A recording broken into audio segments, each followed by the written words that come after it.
Hiya, welcome to episode 182 of Green Herb Gaming. I love myself a bit of Resident Evil. Every now and again I love to play a classic Resident Evil game and enjoy the good old days of gaming and the good old days of the Resident Evil series. So right now I am playing a classic Resident Evil game, Resident Evil Code Veronica X. As anyone who knows me will know that I am a huge fan of the Resident Evil series. Press start to begin. Oh. So, Veronica X from the very beginning. So I hope you all enjoy, and thank you for watching. Feel free to give this broadcast a like. Feel free to get interactive and leave comments in the section below. Share if you like. But more importantly, all I want you to do is to enjoy this video. So I will be starting a new game. Resident Evil. Resident Evil.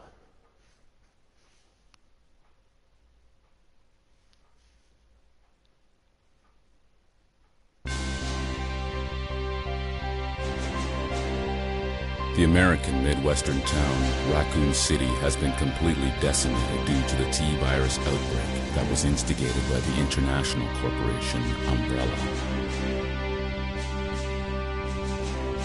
Claire Redfield, who arrived in Raccoon City to search for her lost brother Chris, and a rookie police officer, Leon S. Kennedy, managed to escape from the city. But their ordeal was only a prelude of things to come.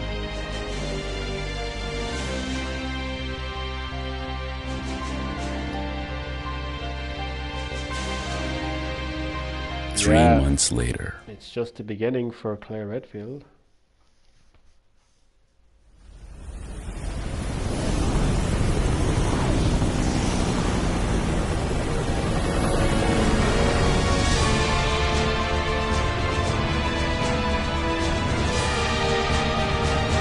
Your identification number is WKD4496. Welcome to your new home. What? Her name is Claire Redfield. We caught her trespassing in our Paris lab facility 10 days ago.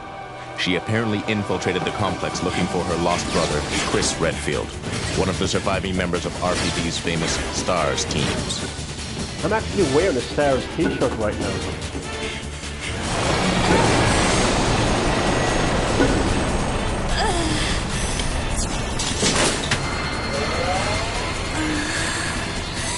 I thought I'd share that with my viewers.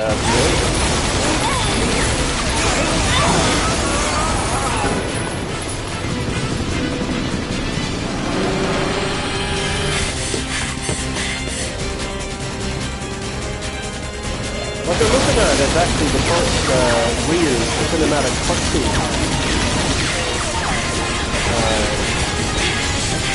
in the Resident Evil series. Code Veronica X is the first game where you really see these, you know, like full-on cinematic type cutscenes. I remember reading that at the back of the box when I had the game. This game, fun fact, was one of the first PS2 games I had, and I remember looking at the back of the box and reading about, you know, what was it? Like it was like cinematic cutscenes or something like that. The back of the box didn't talk, by the way. Like, dramatic effect. Don't move.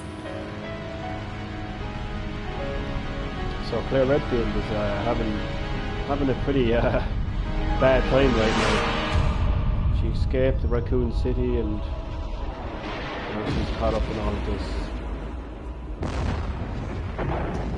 So as you saw with the opening there, you got a bit of a backstory into Claire Redfield.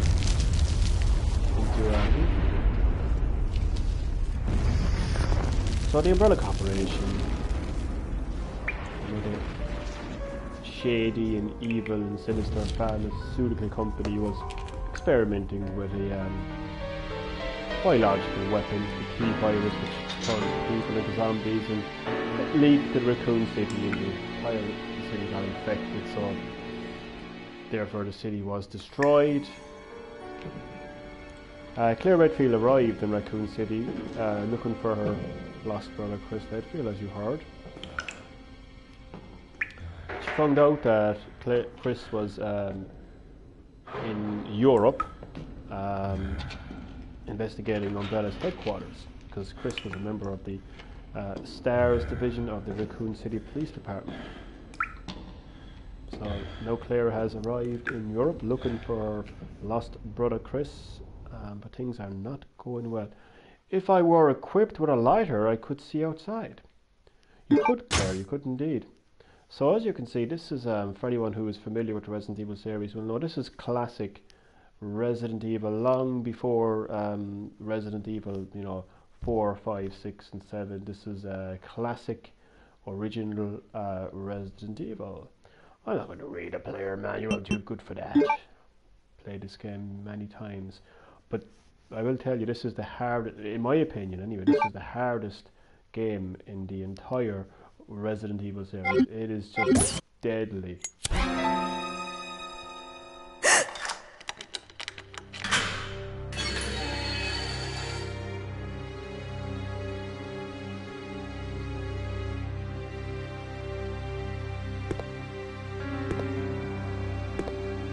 I'm not leaving that cell until I pick up my, I think it's a green herb.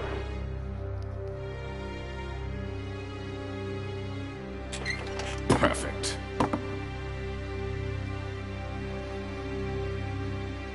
Go on. Get out of here. This place is finished.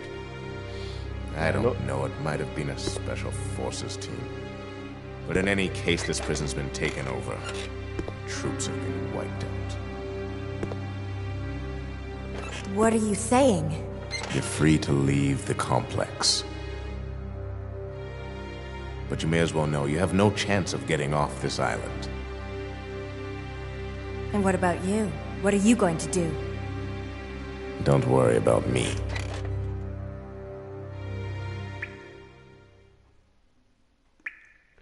So I'm going to go back into my cell and find that. I think it's a green herb.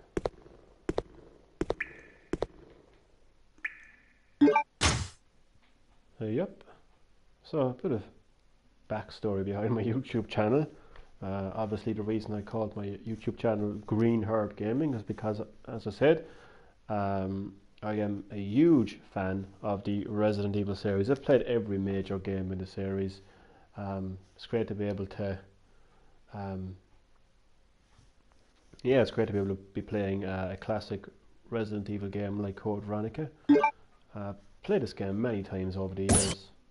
It's always nice. It's a Saturday, right now, because obviously this video is not going to be live forever. So it's maybe now and again I like to just go back and play a classic Resident Evil. So yeah, that's the background behind my YouTube channel, Green Herb Gaming. Okay. Got some handgun bullets.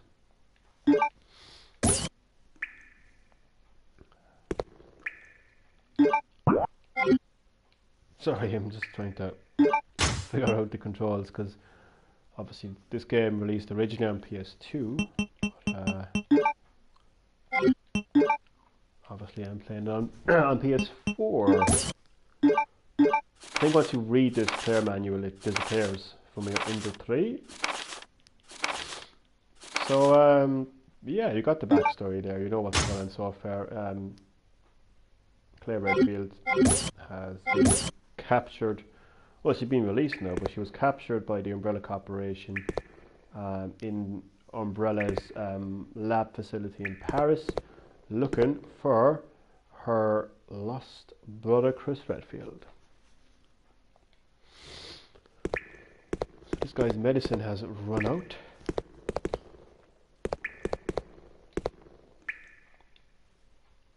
So list of prisoners. My name is at the end. WKD 4496 Claire Redfield. The escort's name is at the end of the document. Umbrella Medical Paris, 3rd Security Unit Leader Rodrigo Juan Raval. What a name. I keep thinking of something in this like area here, but there's never anything there. It's funny how everyone has different like habits when they play a video game. My habit is I can play a game like this. Oh God only knows how what like this is my, I don't know, 50th plus playthrough of this game, I would say, and I still like do these little things. You know, is there anything else here? Oh, it's quite bizarre, really. But yeah, we all have these weird little habits. You know, so my habit is like, you know, I go back and play a game and like for the 50th time, and I go to this area and I think something is just gonna appear that wasn't there previously. Pretty strange habit, but yeah. So I think that's everything in this room here. Right.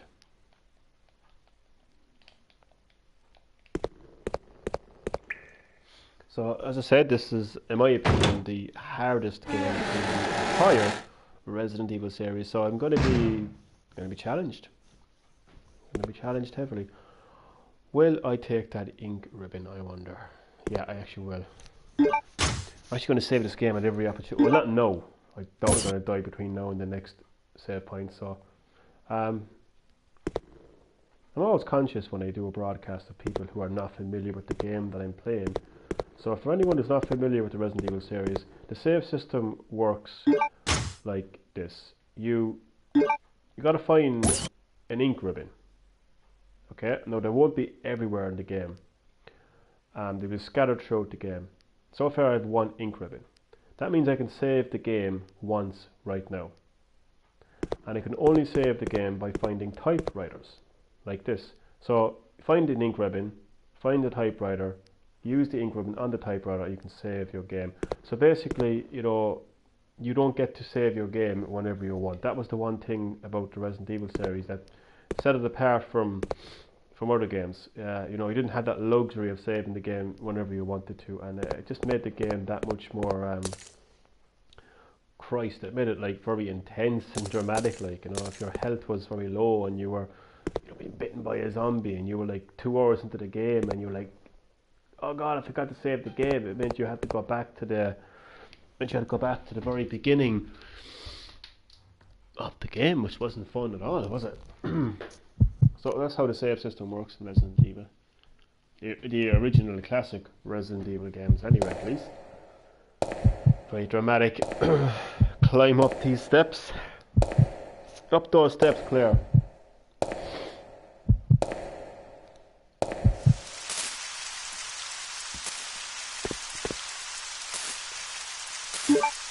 Do I have a gun yet? I think I might have made a huge mistake. I did actually. I was doing too much talking. I completely forgot there's a knife down here somewhere.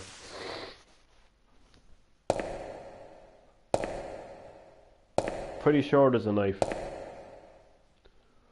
somewhere around here. Okay, this is kind of strange. There isn't a knife here. I could have sworn. Sorry, I have to go back into this room because I could have sworn there was. I know you don't get a gun for a while. You don't get a gun until you bump into somebody. Because once again, I am conscious of people who haven't played the game, so I don't want to be spoiling the game. His eyes are closed, he's bleeding. I need hemostatic medicine. And probably, yeah, see. Oh, there it is. Right in front of me. Okay. No, I really won't be using the knife anyway because it's just too dodgy. Like, you can attack the zombies with your survival knife, but it's a bit dodgy. So I'm just going to do what I always do in this situation. I'm just going to run past him. Now I titled the video these were the days, and oh, they really were the days. Simpler times. I was much younger, much healthier. I sound like I'm ancient, but believe me, I don't know, my health is not the best right now, to be honest with you. But you don't need to be hearing about that, but better times. And I was a 12, 13-year-old kid playing the PS2, playing classic Resident Evil games. So yeah, these, you know, when I played this game for the first time, you know, those truly were the days. So it's nice to be able to replay these classic games. And this is the moment where Claire Redfield realises that her nightmare has just begun. I mean, bear in mind, she just escaped Redfield City a few months ago, a city infested by zombies. She was hoping to go to Paris to find her missing brother Chris, and now she's right back in the nightmare all over again. Undead zombies searching for her life. Hello, Frog Army. Thank you for checking out my stream on Resident Evil 4 again.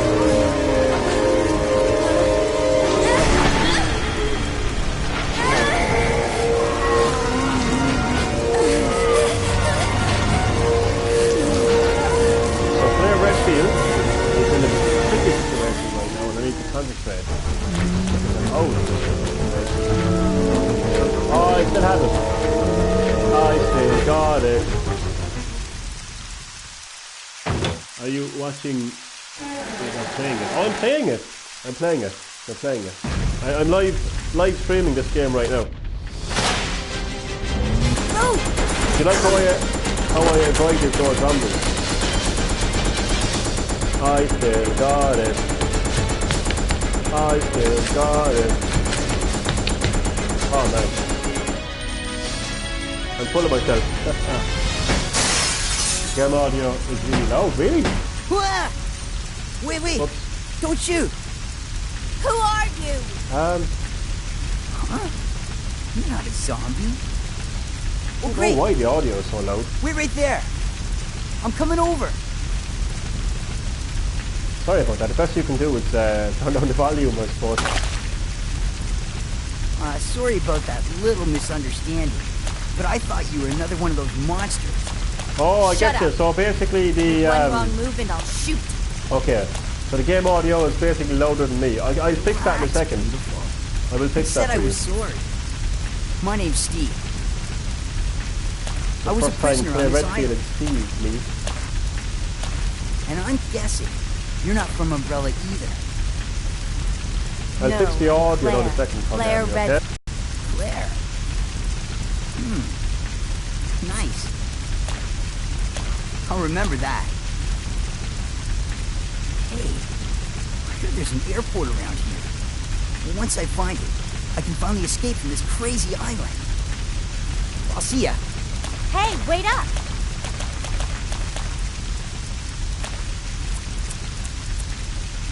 I don't want you following me, lady. You'll only slow me down.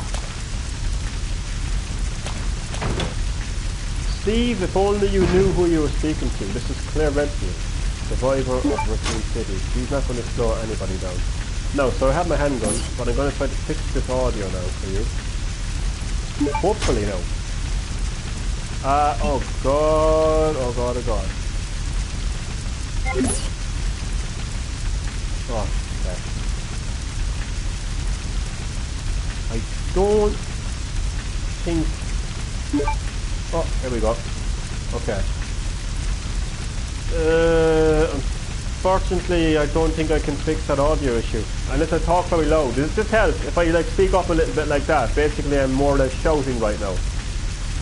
Does this help? Can you hear me better now? If I talk louder, does this help? Because unfortunately, some PS2 games, the games back then, there was no like option to increase or decrease the volume. It's only giving me the option to change from stereo to mono, which is pretty annoying. So does this help? If I speak louder? Oh, okay, thank you.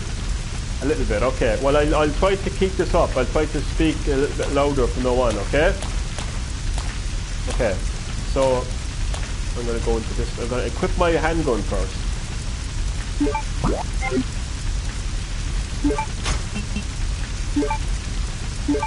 Oh, okay. It was already equipped. Handy. Okay.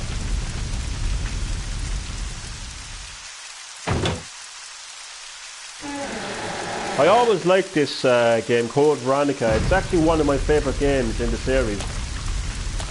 It's got a certain feeling to it, atmosphere to it, you know, that always it always stays with me, you know.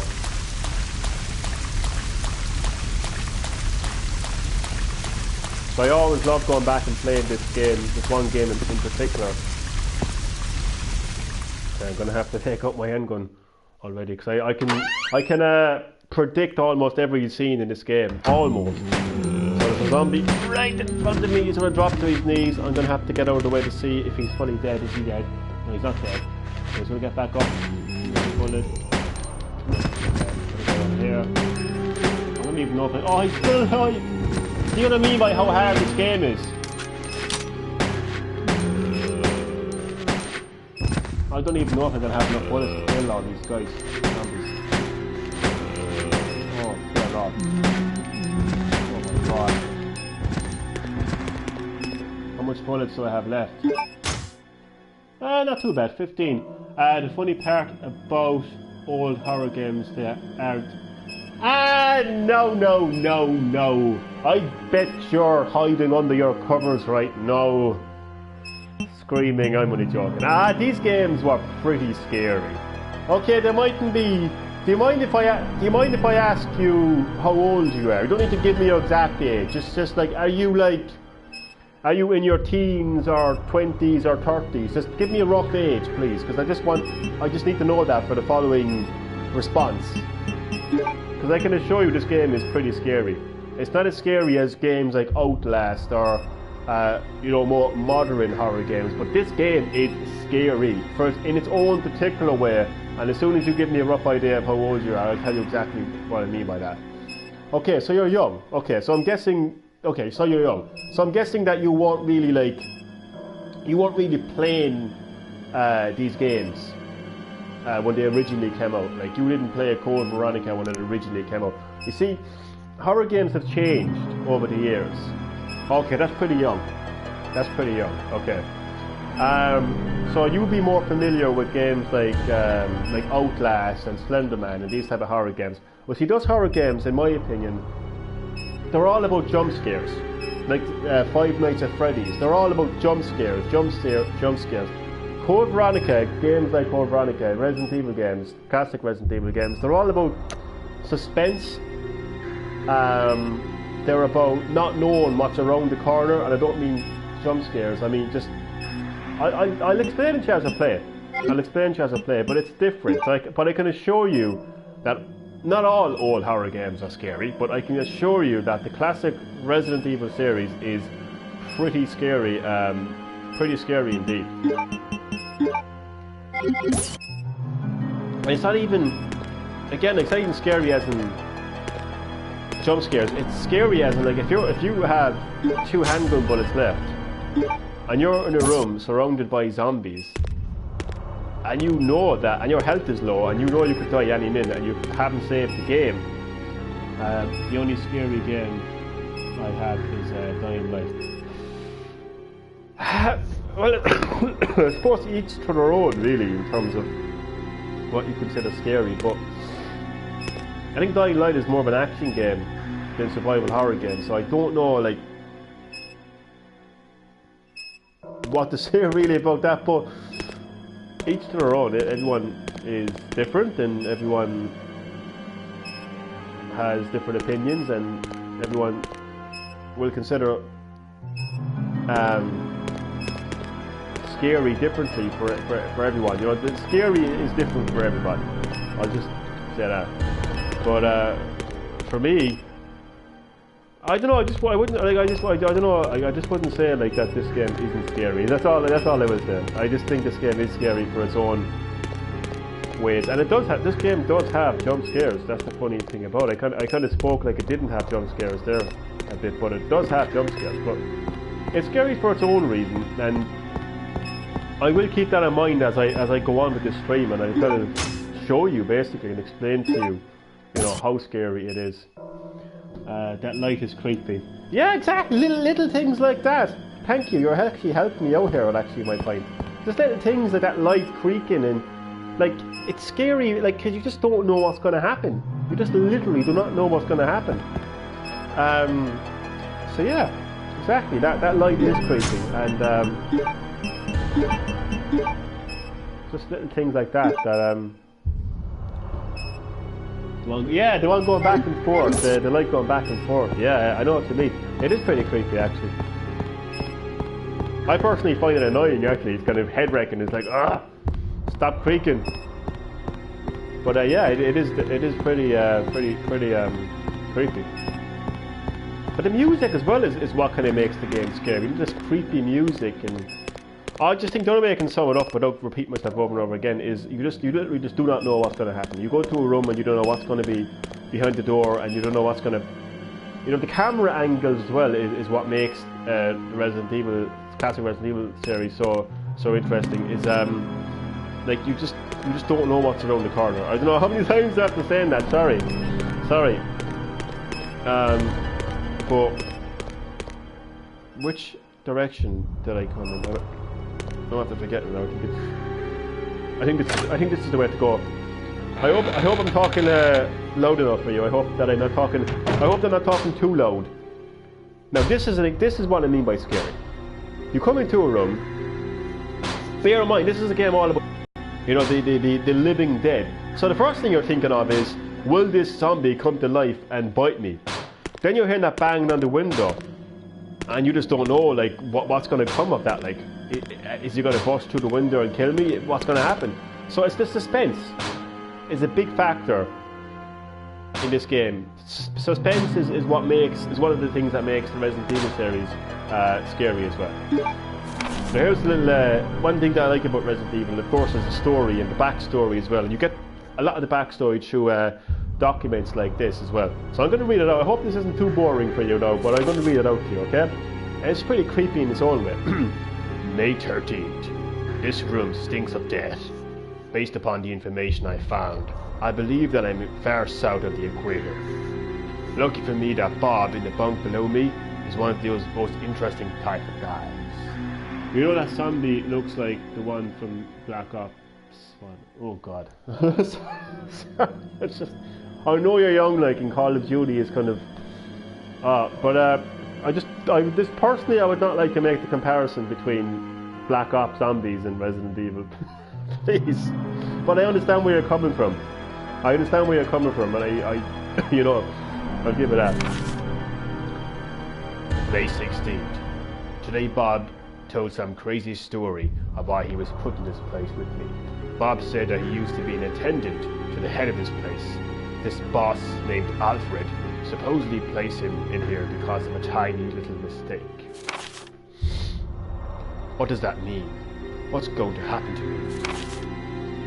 May 20th. Without warning, a group of military men took Bob to the building behind the guillotine stand. At midnight, I'll sneak out of here and see him. I've been hearing that I can't even read. I've been hearing that anyone taken to the building never comes back. On top of that, there are those really large plastic bags constantly being removed from this place. I'd better pray for Bob. May 21st. I was wrong. I shouldn't have gone there. What is going on in here? All I could hear was some insanely creepy laughter and the sound of Bob screaming. I don't know what to do. I can't stop thinking about it. Is that going to happen to me? I can't let it. I just can't. May 27th. This is my last entry. All of my fellow inmates have been taken to that building. I know that I am next. It's obvious that we were going here to be used as Alfred's guinea pigs. There's no way out. What am I going to do? Imagine the ordeal he must have been going through. So this is a prison. This is an Umbrella Corporation prison.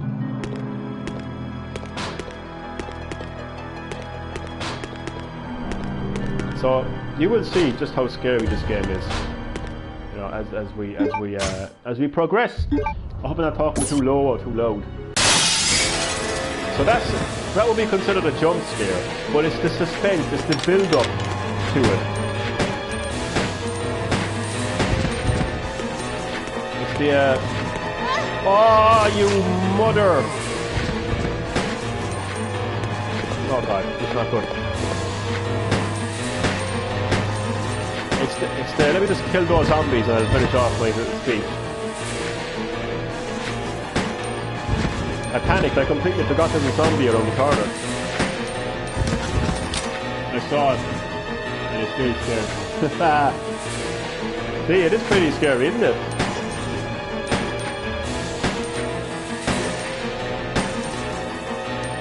Oh my god, the zombies in this game takes so long to, oh, he's dead. Some handgun bullets where, is that a shower area, or is it a, yeah, shower.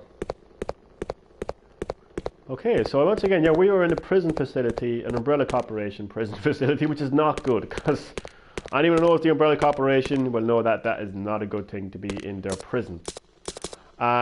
Just for anyone who doesn't know, if you don't know Pug Army, the Umbrella Corporation, they're a very shady, evil, sinister pharmaceutical company that create biological weapons, including the T-virus, which turns its inhabitants into what you see there, the living dead zombies, and they caused an outbreak in a city called Raccoon City.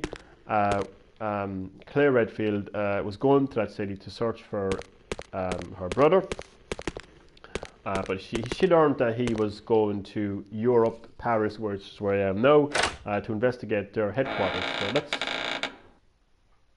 but too much of a backstory there, like, but yeah, oh my god, they came back to life. See, this is, oh, I don't need to kill him.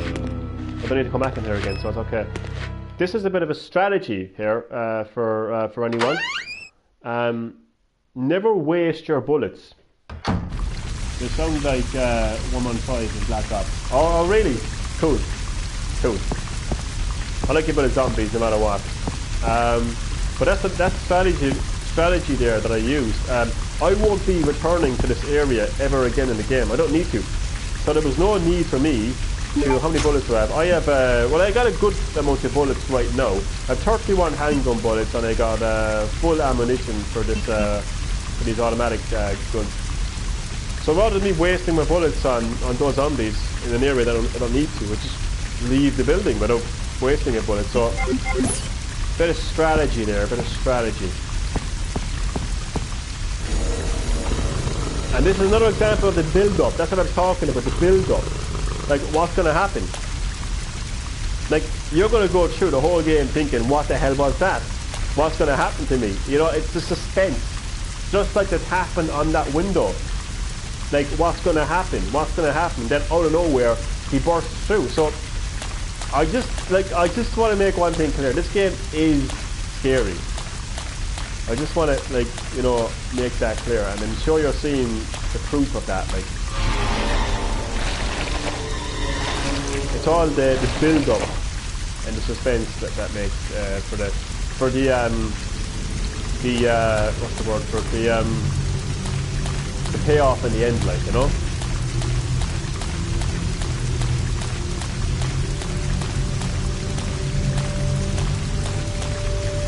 It's been so long since I first played this game, like when I very first time I played this game. Would have been way back in 2002. You probably weren't even born back then, were you? No offense, by the way, no offense, but that's when this game first came out. It came out on the PS2, one of the first PS2 games that I played. And this is what's scary as well. You can hear the zombie, but you can't see him. You don't know where you're gonna appear from. So, oh my God! Oh, lads, I'm not gonna make a mistake. Oh my God! Kill him! Kill him! Oh no! Kick him! Kick him! Oh God!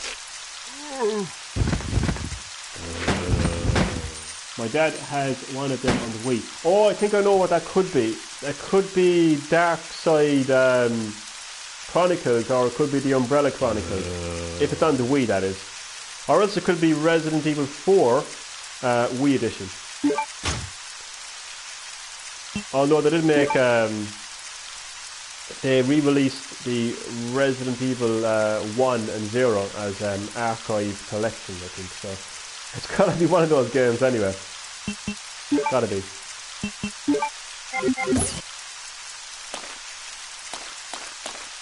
Oh man, this as I said, this game is definitely the hardest Resident Evil game in the entire series. I'm just trying to check to see if the store is completely new.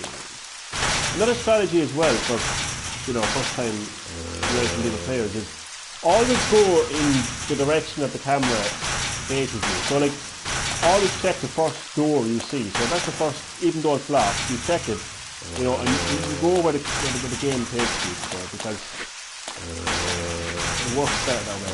So there's a zombie right here. So fast they're moving.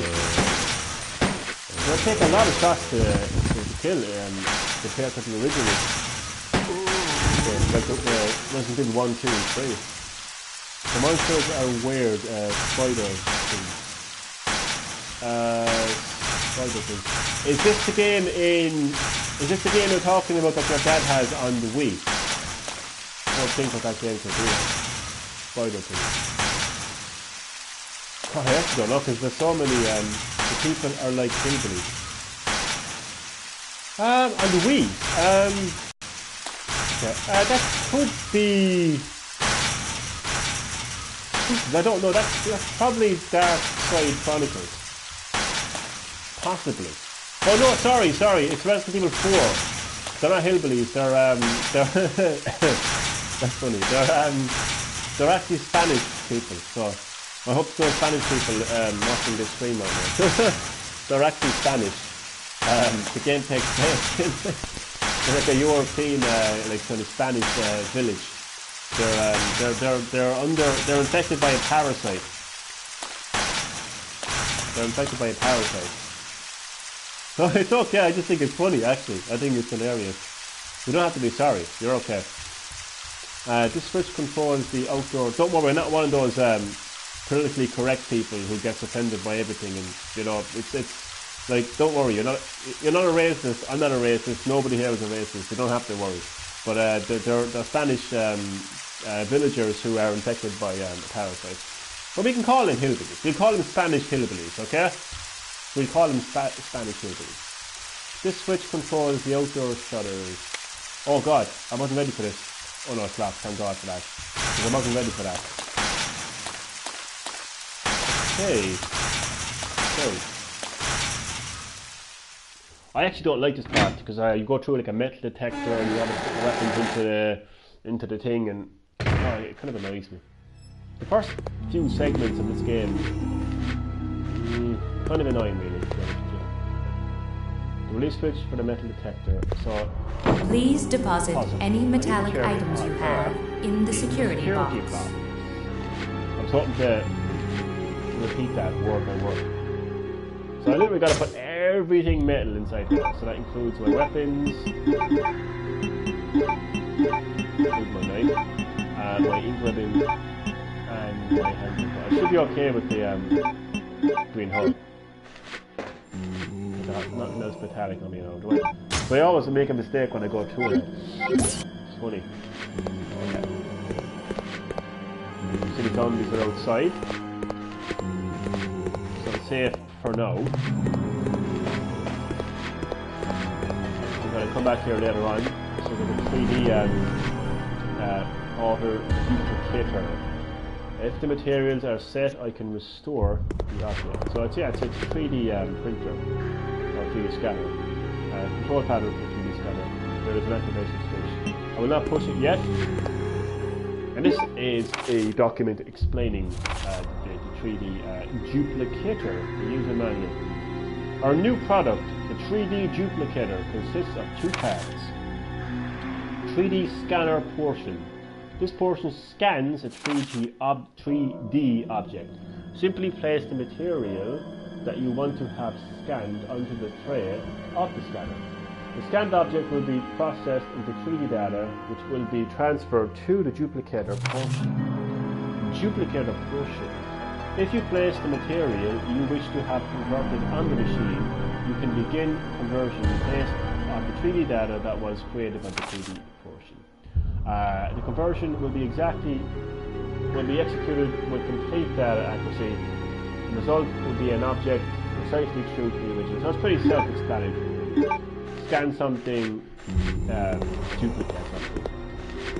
I can't do anything with it. Oh, it's a first aid spray. Maybe I'll update my YouTube channel to First Aid Gaming. Now that would sound strange, wouldn't it? First Aid Spray Gaming. I don't know about getting them yet. And I could put them into the metallic box on the way outside. Yeah, I actually will. That'll make it easier actually. I never actually did that originally.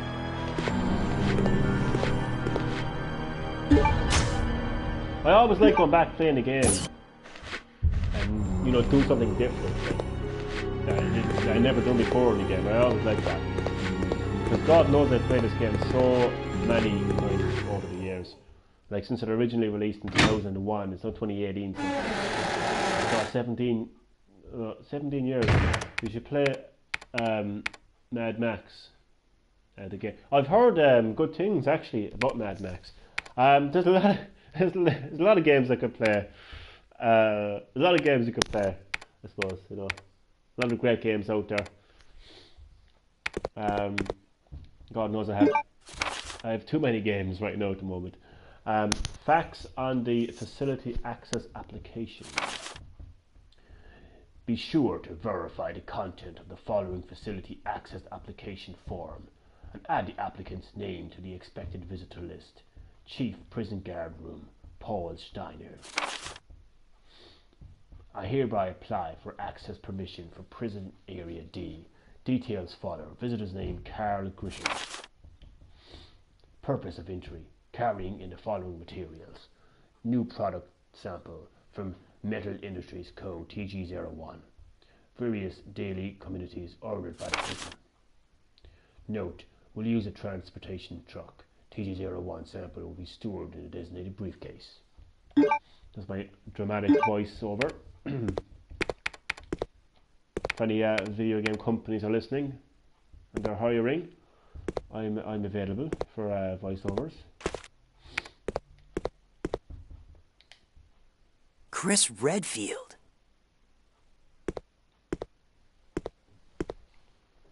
What are you doing here? Chris Redfield. Is he a relative of yours or something? You mean my brother? Ah. Your siblings. Well, it seems your brother is under surveillance by Umbrella. What?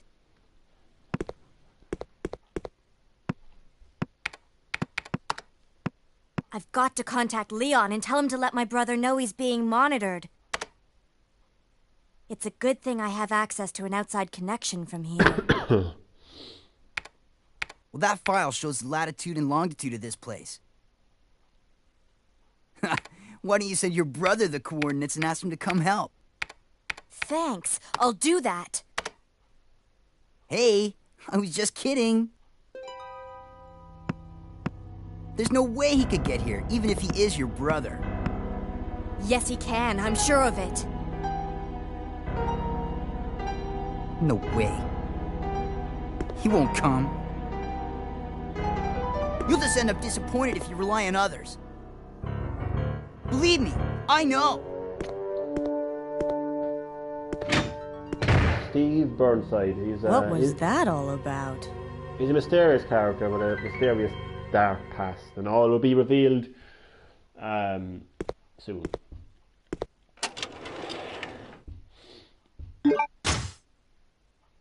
Take the hawk emblem.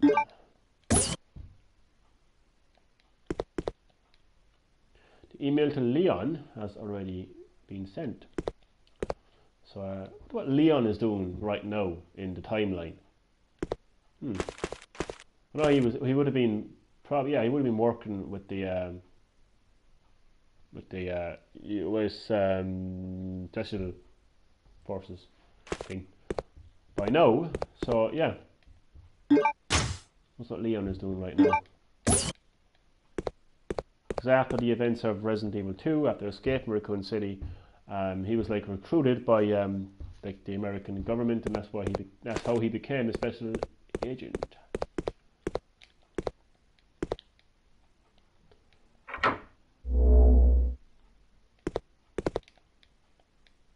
Okay.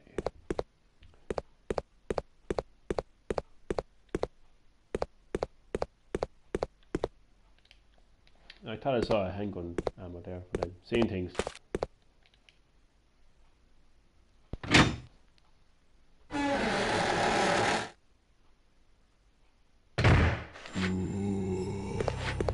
So now I gotta put back my middle.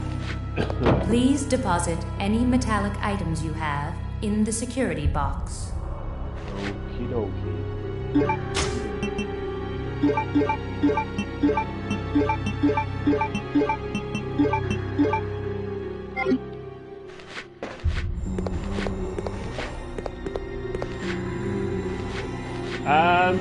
So no, I actually, technically I could, but it would take a very long time, and I don't know if you would have the time to watch. Even Claire's getting impatient already. Look how quickly she puts her hand on her waist. Like, Claire Redfield is not a patient lady at all. Watch this.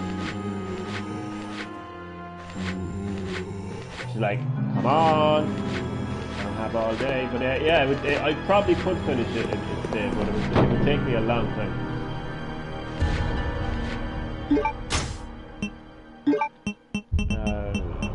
This cat always confuses me, these two metal detectors. Yeah, but I'll figure it out. I always do. Incredible. Well, I have to take everything with me. This metal detector doesn't operate like the item box, so you really have to take everything, or else it's going to be left there. Whereas the item box has this like advanced supernatural feature for every item box, no matter where it is. You could have an item box literally in the Antarctica, and the items will be transferred over. Okay, I'm going to take out, I want to say the MP100, no, I'll stick to my handgun. It should be like an explosive thing that I can activate, so.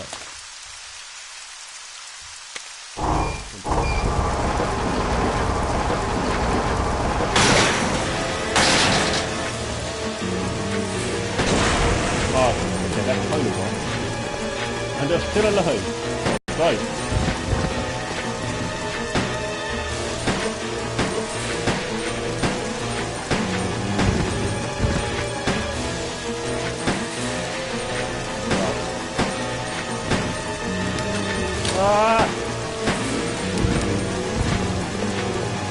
More the bullets.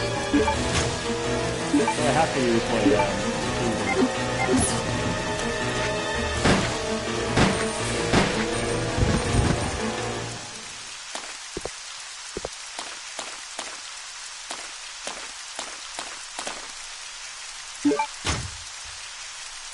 padlock key. That's going to unlock the gate back further, and it just makes it easier to travel to or from the area. So that's pretty handy.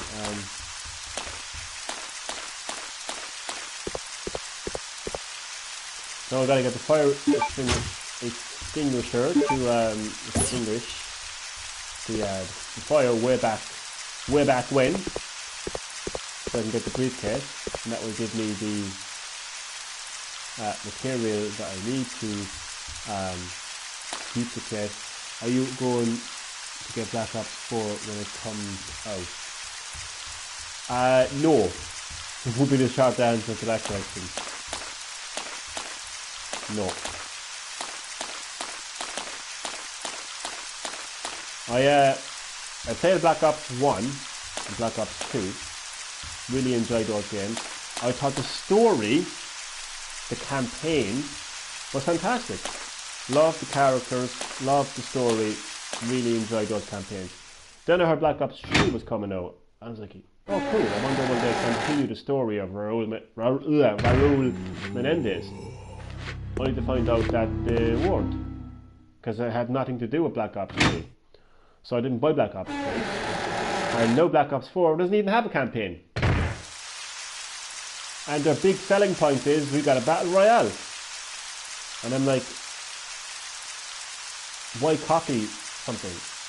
So yeah, it has no campaign, so that's why I'm not buying it. Well, that's not the main reason why I'm not buying it, but I just think like Call of Duty has lost its originality, and I don't think it's a game changer anymore. When Call of Duty first came out, it was a big game, and you know, it was the go-to. Oh, but that's cool, man. That's cool. If you're looking forward to it, man, that's cool. As long as my viewer is happy, that's all that matters to me. So this is a little shortcut that I spoke about. Oh, you gotta go under the site to open it.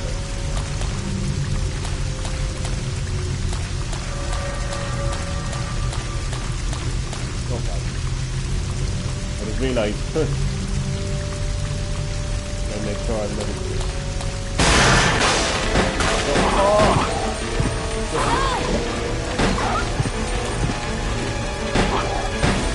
You never know what's going to happen in a Resident Evil game.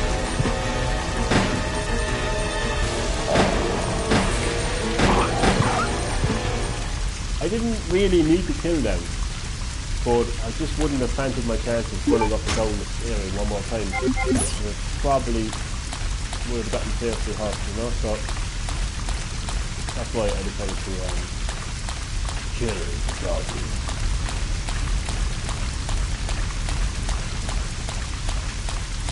Oh, there's a green herb up there, I didn't even notice that. Ahead.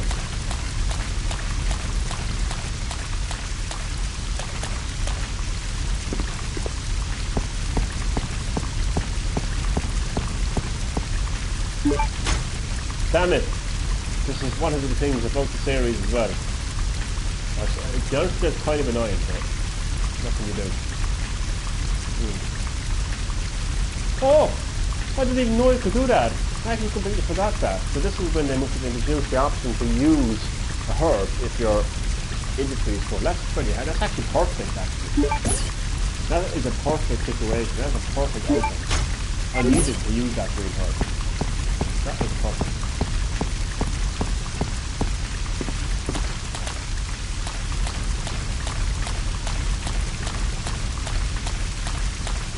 Now this is where things are going to get a bit tricky. I have to stop and think about what's the right thing to do here. Do I kill you? You know what would be cool if someone did just give away Black Ops 4 and I win. That would be cool actually. There's probably a good couple of YouTubers that do that. Like real big time huge YouTubers like PewDiePie and Allier and big time YouTubers. They do giveaways like that from time to time. That would be cool. I'd like that for you. I would like that for you. I'd like to see one of that. That would be cool. Let's think now. I'm only going to be going up here. Oh God! I didn't bother shooting those zombies because whenever I can avoid a zombie I will, but it's too awkward. See, there's going to be a lot of zombies there, so I don't know how I feel about I'd only be showing off if I avoided it, you know what I mean? I probably wouldn't work as well, so maybe just shoot what I can. Ah, damn it, I had to show off. Damn it, anyway. Die! Ah! Die. Oh god, it's a bus.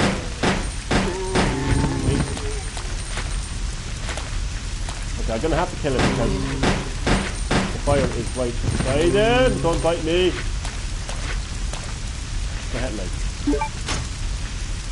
Health is okay, I suppose. I'm not gonna have to kill him. Maybe I won't. I won't. It's close on a super. No, I gotta use the fire extinguisher.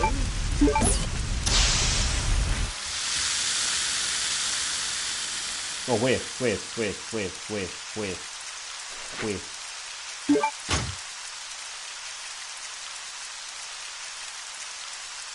Where's the lock? I can't come back to it.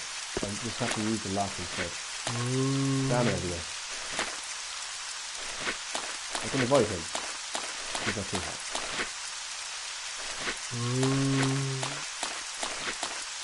I completely forgot about the lock, or the gate. Where the hell is the... Where is the gate?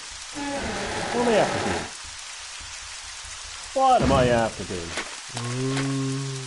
What is going on?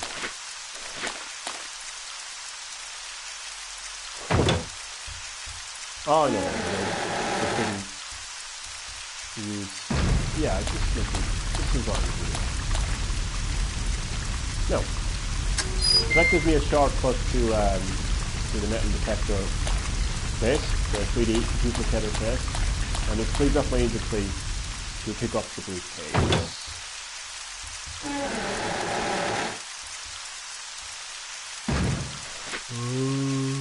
Okay. Oh, God. That was two of them there. The other guy must have went for a stroll.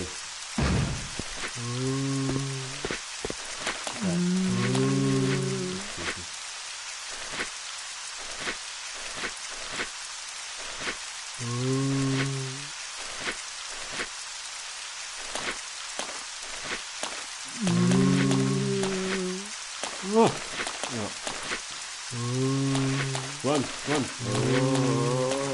What the hell? Someone here a while ago. Die! That is just this game. It's just not fair, like. Definitely one of the hardest games in the series. Like. Right. So we gotta open the briefcase. There's a button. Push it. Yes.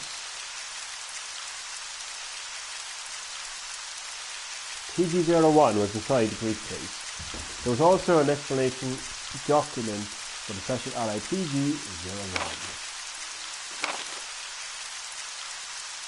Thank you for your continued support and for using our products. This time we have gathered our most advanced technologies and have succeeded in creating the unique anti-metal detection ally TG01.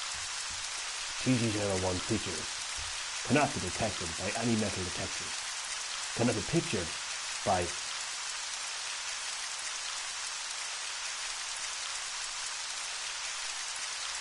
I can't pronounce that word. Methanography of the immigration check. Lightweight, yet durable. I lost a viewer because of my terrible fucking pronunciation. We plan to develop various weapons utilizing weird question. Do you... Yeah, that actually kind of is a weird question, actually. But no is the answer to that question. We plan to develop warriors' weapons utilizing this innovative new ally. Sorry, I didn't mean to be rude there, but that kind of... It's a kind of irrelevant question, really. Especially considering how young you are. We have enclosed a sample for you to review.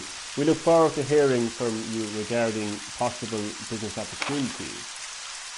Metal Industries Code, Chief Development Planning, Carl Reynolds. Oh God, this is gonna be. I don't want to waste the bullets, like. But it's kind of like that. I have to kill you, zombies. I'm sorry.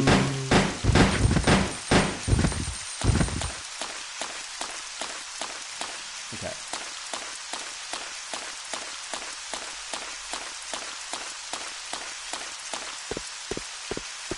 So I'll discuss anything to do with gaming and Resident Evil, anything to do with the stream, and one or two things about my life, but I just think that discussing my personal life like that is just completely irrelevant.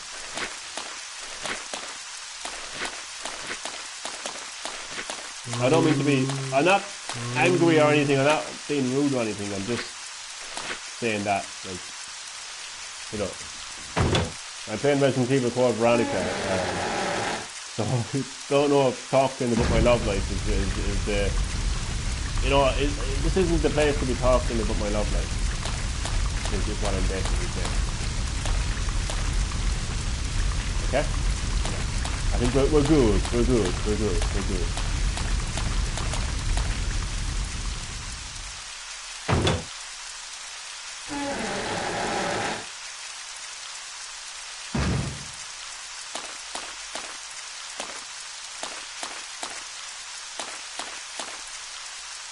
But no, to answer your question, no, sorry. Maybe I should have just said no. That would have been easier. If I had just said no.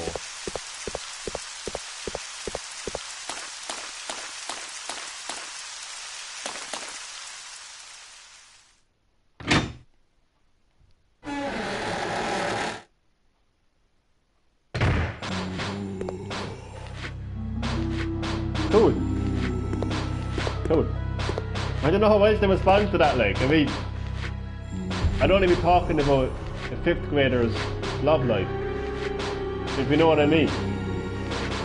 Like, I don't know how else to answer that question other than or not question, I don't know how to respond to that other than cool. You're quite young, you said that you're a 5th grader, so I don't really want to be discussing a 5th grader's love life on a Resident Evil called Veronica X3, so... Yeah, never mind is the best thing to do. Please deposit any metallic items you have in the security box. I will indeed. But thankfully this T01 alloy is undetectable by net detector. Not really good. Might actually be needing those green herbs in just a second. Oh, lighter! Oh, let's get the lighter, because it's just up there at the top of the screen, you wouldn't even notice it was there. So I actually do play Fortnite, actually. I really like it, that to me now is a original shooting game, and it is an original, fun, and different type of multiplayer game. So yeah, sorry, I should answer this question short, more. Next time. Do you have any wins? No. See, my answers are getting quicker now.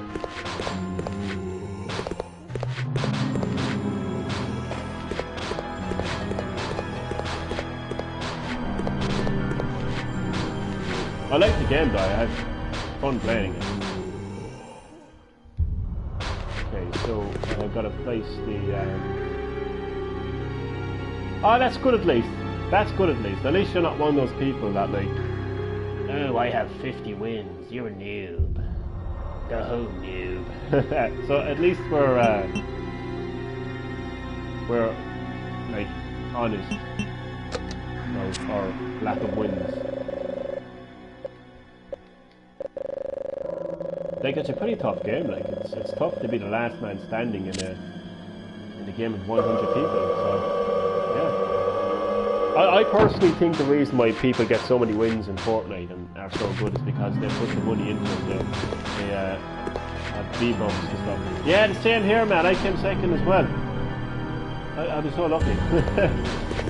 I was so lucky. What am I doing? Oh, man. I got to do something. do I do? Oh, jeez. I'm distracted now. How do I have to... Do I not have to put the metal there, or did I do it already? The 3D scanner is lid is open. Please set the material. I'm trying to. It's material that's ready to be processed. It is useless. What do you mean it's useless to use it here? You're telling me you fucking use it. What do you do? What's going on? What is going on? Do I have to put it... I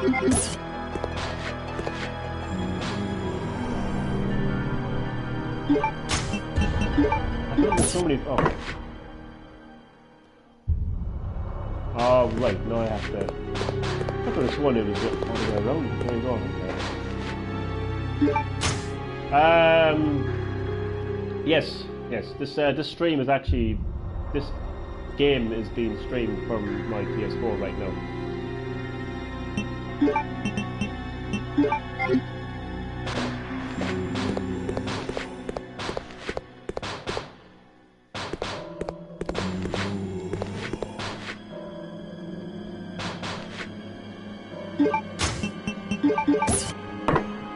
Yay, here we go. I think this is the one part of the game I just don't like. You can play a Fortnite together. That would be cool, actually. I'd like that.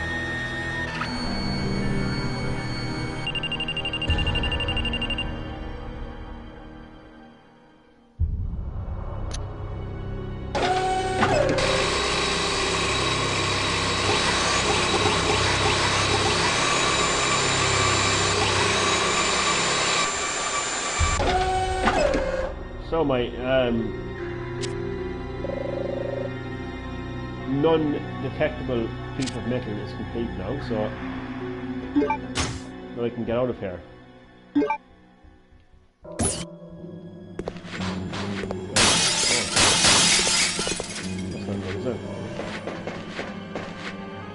I'm forgetting what to do. Right, there's something. Something I'm not doing right here now. Oh, Jesus Christ. Like, there's a door. Ugh. I'm gonna go through here for a second, because I know that some part of the game you end up behind here. Like, do I have to leave? The next Fortnite's team will be played together. Yeah, I like that. Team Pug Army. I like that.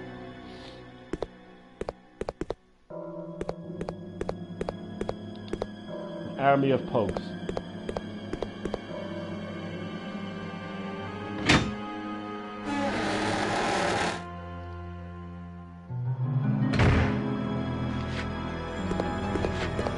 Let's pack all of them. All of them. So obviously I'm going to have to put everything metal in here, except that of course. So but can I not just bring them with me? Oh no, on the set. See, this thing always annoys me. I hate it. I actually hate it. Okay. So they can't... oh wait. Wait.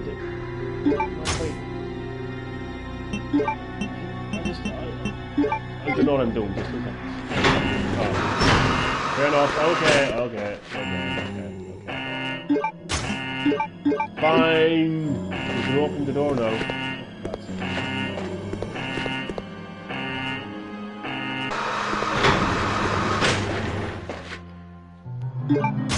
Okay. But at some stage, Fitz has Pug Army. Oh really? I didn't know that was the game. That sounds like a cool game. So is it actually like it's Pug as in like the dog, the Pug dogs? Is it like game about that or? Oh my god, none of them gonna. Oh, this is not good. I have no weapons. See how annoying this game actually is. Like, I didn't have no weapons. How am I gonna manage this? This is insane. Ah, you bitch. This is insane. Oh, he fell. He knocked him. He knocked his body back. I like that. Knock back. I don't like that.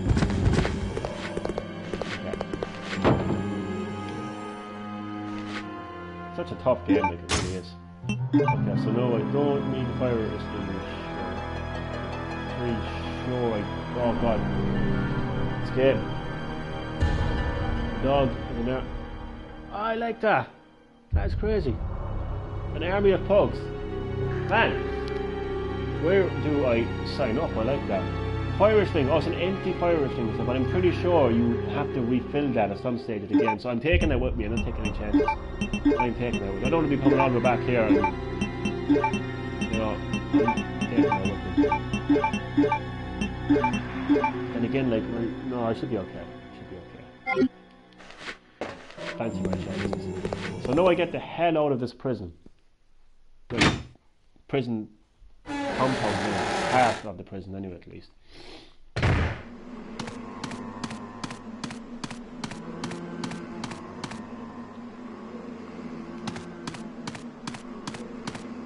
I always like the atmosphere of classic Resident Evil games. Just get the moaning of the zombies in the background.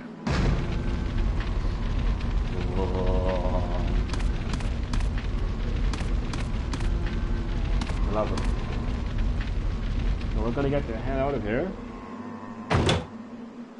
I hope to God I'm not forgetting something like it's so obvious, because that can happen to me. Especially in this game, oh god, he's lurching right towards me. Oh Christ. Oh damn it. Oh damn it. There's 2 seconds, so the thing is large.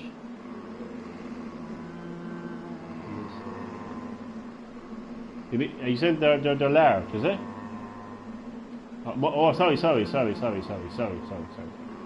So my thing is Targe TT06. Is that your PS4 name or?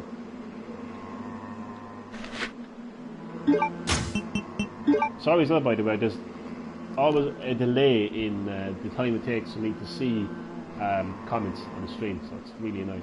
Cool. I will jot that down. I'm looking for a pen right now. I love this. I love when my streams are interactive. I like meeting new people. This is cool. I like an interactive stream. Okay, I'm looking for a piece of paper so I can jot down your PS4 user, and we shall have a game of Fortnite sometime. Yeah, pen in my hand, paper. So, gotta get this right. Come here to me. Is that a capital T and a capital H, or is that just the way that you put it? Like, does it have to be a capital T and a capital H?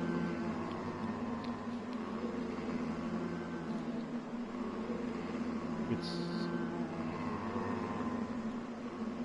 wait, no. It's just a confirm. So it's THARGE TT06. So what I have right now is THARGETT06. Just to confirm. Oh, there's an IR in it. Wait, no. Oh, oh, I'm getting it now. Target. I like that. Target 06. Cool. That is perfect. I will add you very soon. Very soon indeed. And we'll have a game. Oh my god. Of Fortnite. Finally, we have left the prison. We have escaped. It's crazy how Claire Redfield's life has been dramatically changed ever since she decided to take a visit to Raccoon City in search for her brother Chris. Because she has just been in one disaster after the other, and it's just never ending for her. Never ending life with her. Maybe she should have stayed at home that day. Medical. Sugar. Sure, she said it just never came to Raccoon City.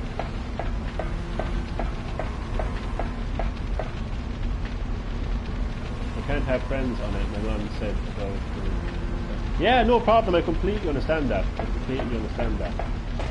That is perfectly understandable. That's why I felt a bit like uneasy, like when you were like asking me like, do I have a girlfriend? And when you said you have a girlfriend, and I felt uneasy responding to that. So I can perfectly understand that.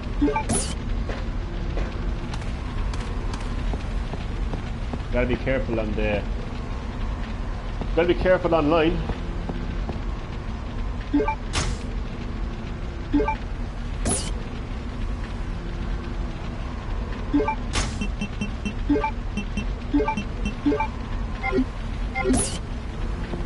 Okay, I only have enough room for one green herb. Or let's combine green herb with the. How many green herbs are there? 2, okay. God, this is going to be impressive.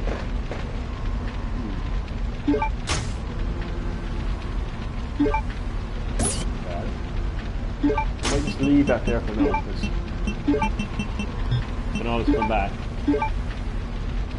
I gotta free up my inventory. Yeah, I'm gonna leave that there for now.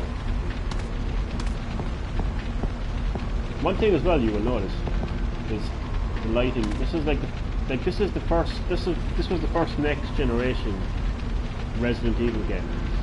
It was the first Resident Evil game on PS2. I just remember I have. That's pretty cool. That's pretty random. Cool. You're getting a haircut today. That's pretty cool. What time is it there, by the way? If you don't mind me asking, I'm always fascinated by time zones.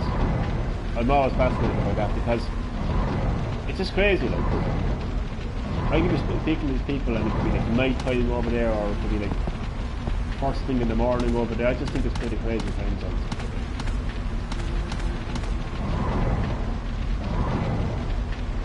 You're going to be getting a haircut.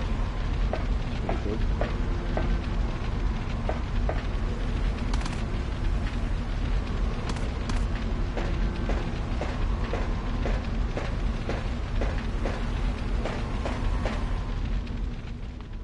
I love broadcasts like this. I don't get much.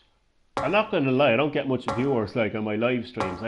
Like when they go 12:27 p.m. Damn, that is like, it's what time is here? It's 6. Is that 5?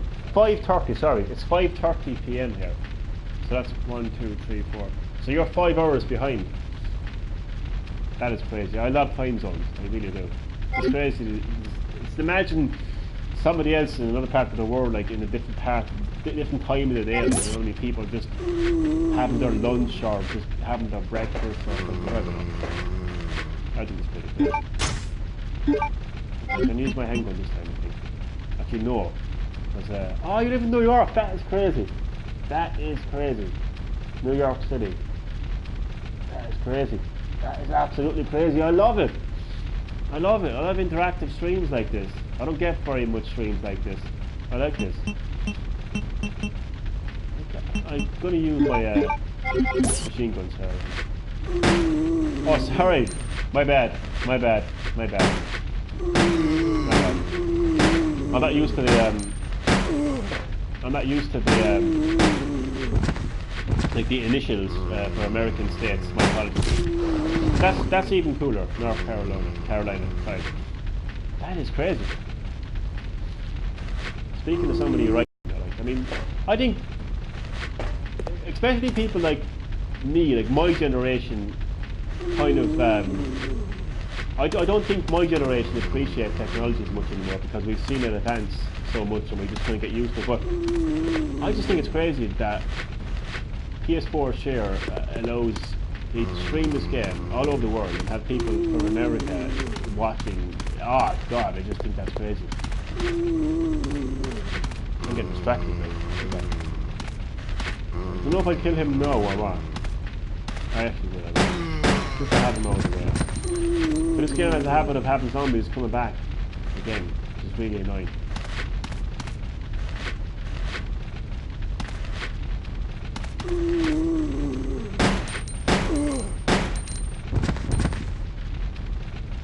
Oh, they can't even see if he's dead or not. Oh, the hell. Fire. Okay. Fire.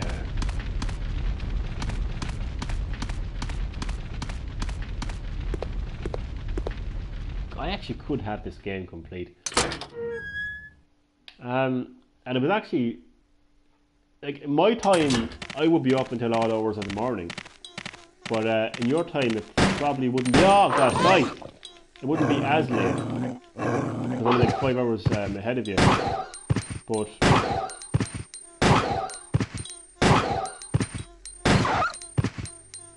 yeah, we should play a Fortnite tomorrow. I'll have to time it properly now. I have to bear in mind that you're 5 hours behind. But yeah, but that would be cool. My health is on caution at the moment. Oh god. There's a green herb back there, so I'm actually going to go back and use that herb. I'm going to make sure all these dogs are dead first. I hate how this game has that. Oh, there's a green herb there, so I can get that. No, and use it. Yeah, I will too. But then again, I want to keep my green herbs as close as possible, so I will actually go back and get that other green herb. Yeah, 1 p.m. So that would be 1 p.m. your time. So that would be 2, 3, 4. That would be 6 o'clock my. That sounds perfect, actually. That sounds perfect. So it will be 6 p.m. my time, and it'll be 1 p.m. your time.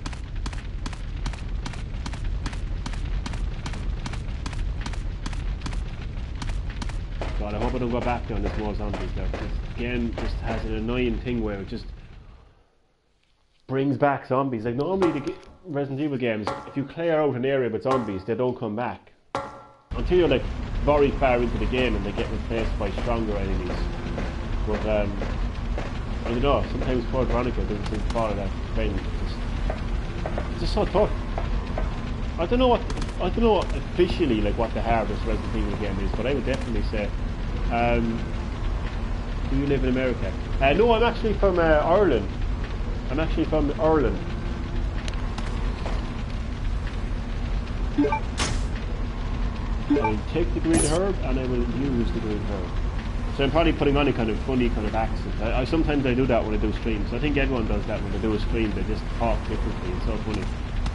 Sometimes I talk pure normal. Other times I kind of like put on an accent or something like that. But yeah, I'm from Ireland. All the way in Ireland. You're talking to somebody right now who is all the way in the continent of Europe, in the country of Ireland. How crazy is that?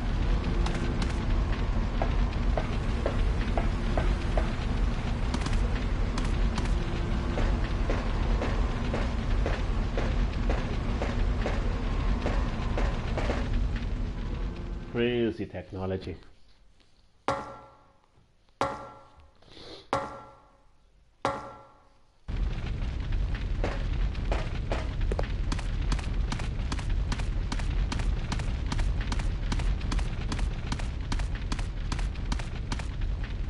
So I'm now going to the palace.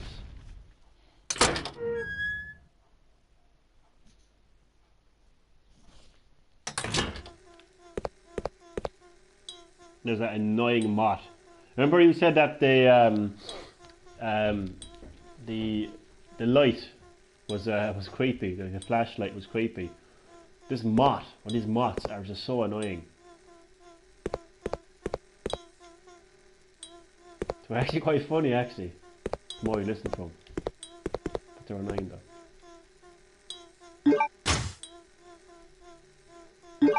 Navy proof. But it's so funny because I don't know what kind of moths are living over there, but like I've never had a moth making a noise like that. And I see moths fly around lights, but I've never seen a moth make a noise like it though. It's funny like. Okay, I'm gonna go down here, I think. No, I don't know. Let's go down here now. Yeah, have a look down there. There's a couple of zombies lurking around here now.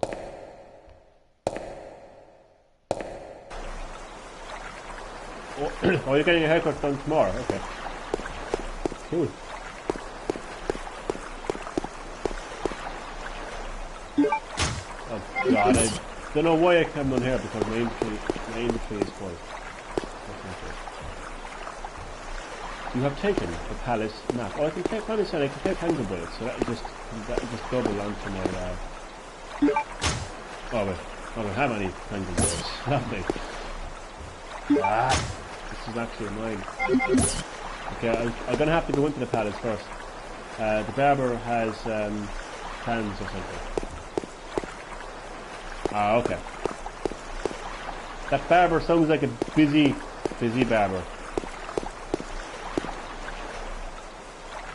Yeah, man. There's no hassle if we can't anyway. But hopefully we'll have a game before now. If not, no hassle. I don't need to be here right now, do I? No. Okay.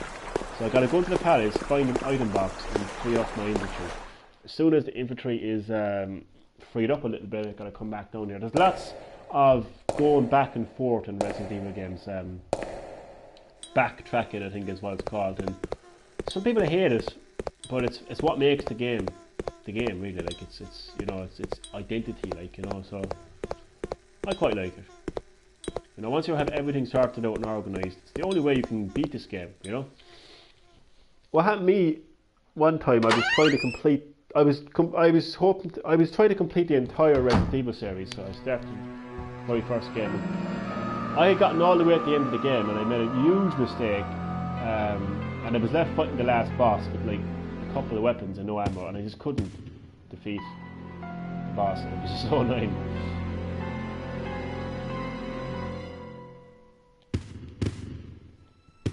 Right, so where to first? If I remember the area. Okay, so I know there's this room up here. Also, a zombie standing there. Hiding here somewhere. I know he is. He's really hiding there somewhere. Come on, come out. Okay, maybe not. So I think there's a save room in here. So I'm just gonna save room. Pick up the ink ribbon. I think this will be a good time to save the game, just in case something does go terribly wrong.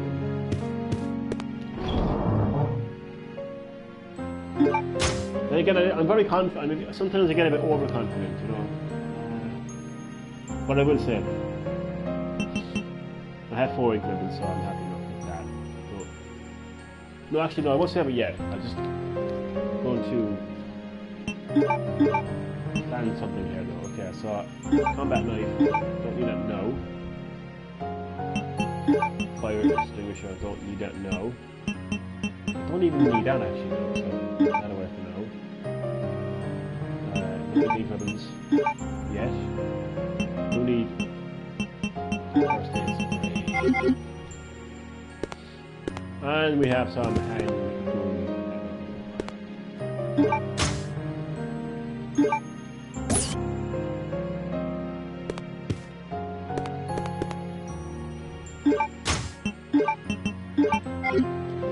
I am full. 15 bullets. I'll have a quick look around here first to see if anything is Secretary's note. 4 years have passed since I began serving Sir Alfred. He doesn't trust anyone. Even though I am his attendant, I am still strictly prohibited from entering his private house. What is his problem anyway?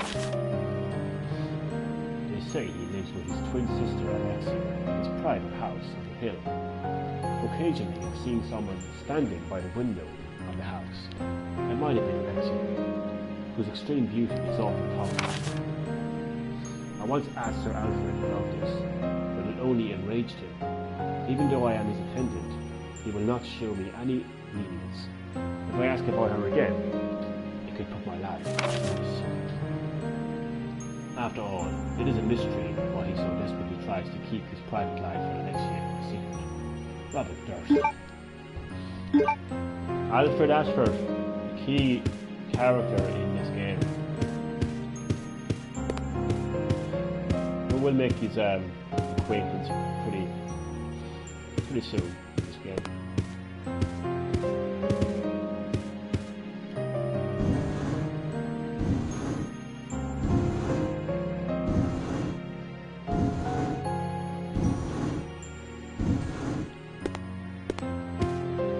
What do we have here? Take the ID card. I will. I will take the ID card. Thank you very much. We have another green herb. These doors are locked now. There's an indentation in the shape of 2 guns. Right. So now we're going to go back down the steps and outside the palace. And get more handgun ammo.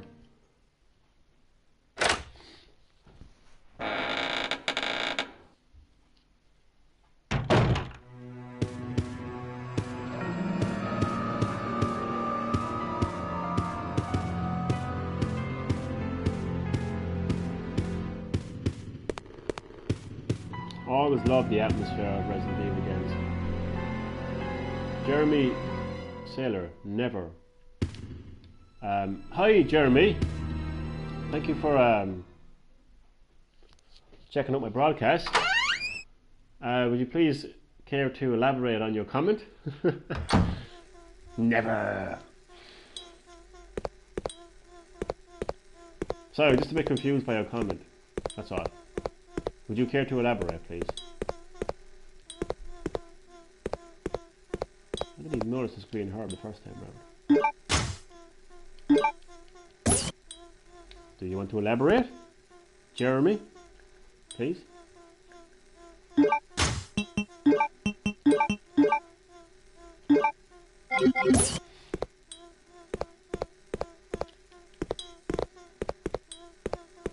Okay, that was really strange. Jeremy Sailor, never. Have you accidentally clicked on the wrong stream? And like, has someone's comment like gotten mixed up? Okay, here we go. I'll never make a comment for a comment. Okay, that's my head fried on a Saturday evening.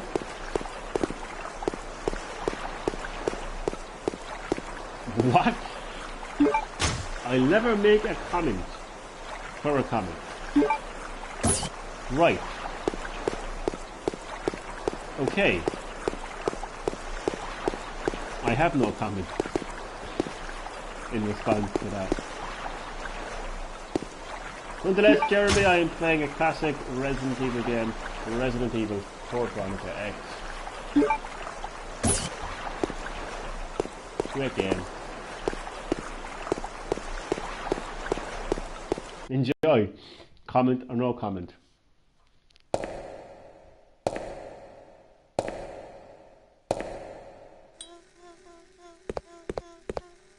These lips are sealed.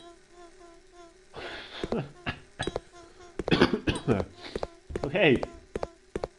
That's cool. You can seal your lips. Nobody is going to stop you. Although technically you're not using your lips when you're commenting. Just want to say that. When you're typing. So, you know. It's really your fingers that are sealed.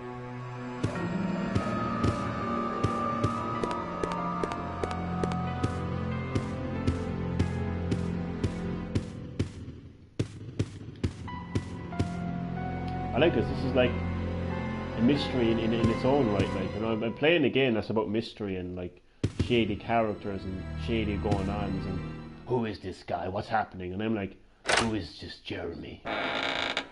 What does he mean by his cryptic messages? Now, they are stitched shut. Why is this guy stitching his fingers shut? Why is he stitching his lips shut? What is going on here? In the words of Barry Burton, what is this? I hope this isn't Chris's blood. Okay, I'm clapping up now. But yeah, I like it. I got my own little mystery going on here. This is a very good broadcast so far, I gotta say. And we're like an hour and 34 minutes into the stream. I like this. This is interesting. Pretty damn spooky, I gotta say. Right, so it's time to use my umbrella card, I think. Will you be paying by card? I'm paying by umbrella, bitch. So you better give me that discount. Or you become the Walking Dead. And I'm ain't talking about the BBC. Oh, excuse my bad language. I forgot that. Sorry, Pogami. I know that you're young. So my apologies if your parents are listening and I'm using bad language. Sorry. Yeah, it was. You were almost a Jill sandwich there. Here, take this. You, the master of unlocking, will figure out how to use it or something like that. But yeah, good times.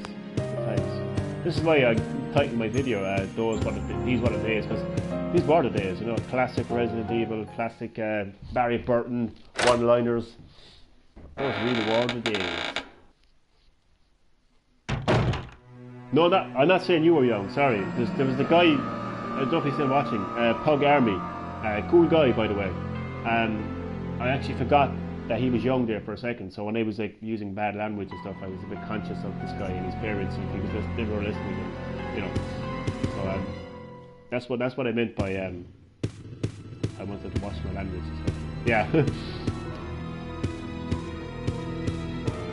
You gotta be like politically correct with this word, man. I'm only joking. I don't like politically correct, but silver pressed carding. Although I think he's gone though. Are you still here, Pug Army? The one, the only Pug Army. Are you still in the house? Because if not, I can just drop those F-bombs and B-bombs and every bomb under the Donald Trump administration.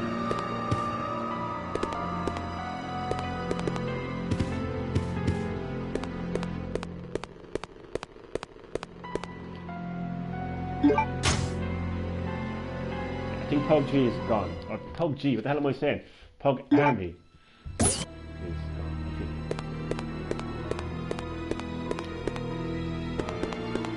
Use my car. Can I use my car now? Oh, okay. Pug Army, my apologies if I was using bad language there a minute ago. I just completely forgot that you were young, so my apologies for using foul language. No problem, by the way. It was cool having you on here, and thank you very much for checking out the stream. And enjoy your food. So mind me, I gotta get food actually at some stage. I might have a Jill sandwich. That's a Resident Evil reference as well, by the way. Cheers, man. Because I'm always conscious of my viewers, like, and you know, some of the viewers are a bit younger than others, like, so I don't want to be using like bad language around my younger viewers. So yeah, peace, man. You're a cool dude. You're a cool dude, and I will talk to you soon. Security lock system is active. Enter employee ID.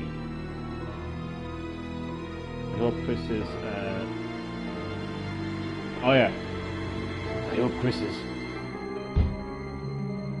What was that? Is it Chris? I'm just putting in my own mind, so I'm improvising.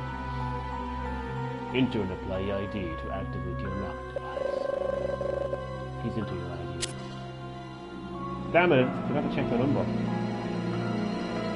Damn it. I guess it, like.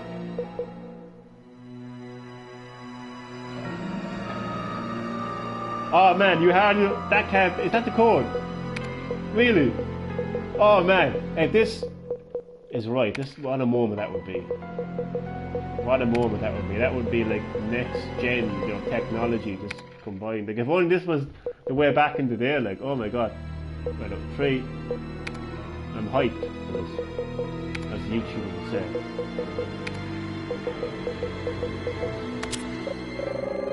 Ah man! Wait no. I probably put it wrong, did I? Did I put it in wrong? Oh, that is crazy. That is crazy. Thank you, Jeremy. That is mental. That is mental. I love that. That is my favourite moment in any broadcast I've ever done. I literally mean it. Like, that is just... This has been the most interactive broadcast I've ever had on my channel. Holy moly. Yes, I'm in the scar of the ID card. That is crazy. I'm actually speechless. I'm just rounding now. That is just crazy. I love that.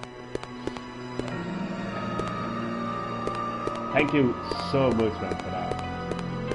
Like, I would have looked at the back of the card, like, eventually, but I just think the technology of you being able to, like, you're somewhere in the world right now and you're just putting in this code and it's just so, it's happening live and it's just, oh man, I love it. I sound like somebody that came out of the Stone Age and it's just experiencing online now, like, but I just think it's just, I love it.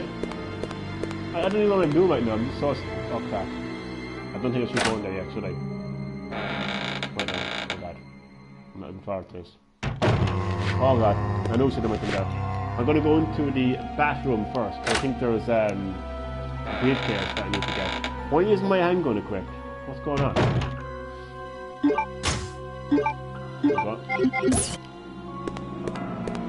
I'm gonna sub you on YouTube. I think I've subbed Tug Army. I'm gonna sub you. Is that your YouTube name? Are you on YouTube? That could be your. I'm not too sure. Sorry. Type your YouTube. If you're on YouTube, type your YouTube name in and I will sub you.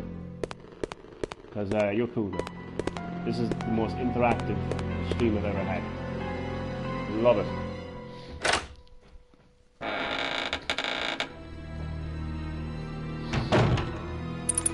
Oh god, bats. Goddamn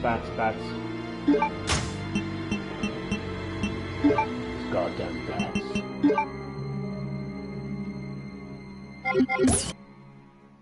Hell. Oh, I can equip it. Yes and yes. My PS is Resident Evil 90. I'm going to add you on PSN. And is your YouTube channel is Jeremy Sailor right now? I'm going to write that down because these streams, there's no way like I'm archiving them. So Jeremy Sailor. And Resident. Oh, cool, man! Perfect. So I'll add you on PSN and I'll sub you on YouTube. That is fantastic. Thank you very much. That is perfect. Resident Evil 985. So we've got two big Resident Evil fans in the house. I love it. We've got Green Herb Gaming and Resident Evil himself in the house. Love it. And Jeremy Sailor, making sure that I have the spelling correct and all that. That is perfect. Right. There is, yeah, I know there's a briefcase in there. Tape. German case. Sometimes I can't pronounce words. Take the case.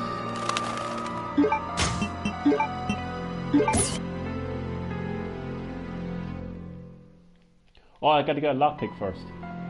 If only Jill, the master of unlocking, was here. But unfortunately, she's making herself a Jill sandwich.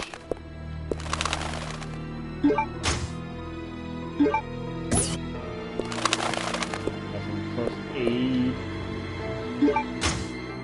Yes, some more handgun bullets. And I think that is pretty much it. Nothing in the mirror.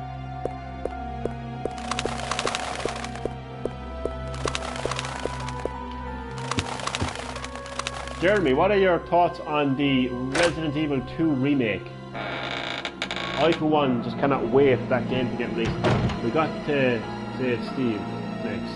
Oh yeah, he gets trapped in the room with the model things and stuff. Yeah, I'll get to him eventually. He'll be all right. He'll be grand. But yeah, man, I'd love to know your thoughts on the Resident Evil 2 remake. I just think it's about time that Capcom show that game. It got announced in 2015, 3 years ago. Crazy. And every time I have Resident Evil, it'd be hilarious if you actually came across some of my comments actually. But Facebook, like I have Resident Evil Facebook fan page and shit. Every time they put up something, I just spam the comment section like saying Resident Evil 2 remake, Resident Evil 2 remake. And the amount of like people that would be attacking me on it, like it annoys me because it's like I'm just thinking to myself, like, are they not fans of the series? Like, they should be excited for Resident Evil 2 remake. It's, oh man, yeah, same here, man. I just want that game to get released. I just think Capcom needs to really, oh, Damn it! This is what happens when I mention Resident Evil 2 Remake. People just grabbing my ankle and just say, shut up! We just want Resident Evil 7 remastered. Or sorry, Resident Evil 6 remastered. Man, it's crazy. I feel like there's like a division within the Resident Evil fan base right now. There's the real die-hard fan base like ourselves, and then there's just a bunch of like 12-year-old kids, like, you know, who are just like fans of Resident Evil 6 and 5 and I don't know. I'm rambling now, but yeah, I just cannot wait to get my hands on Resident Evil 2 Remake. Whenever the hell they decide to show anything of it, that is. Oh god.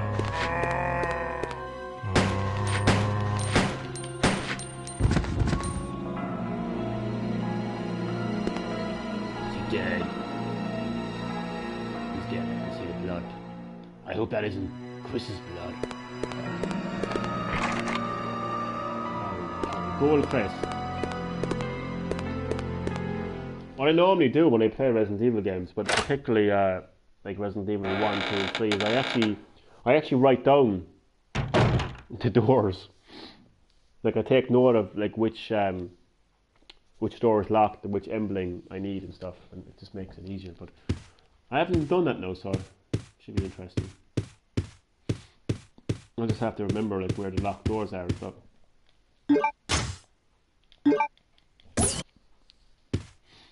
Okay, so Steve gets himself locked in here, doesn't he?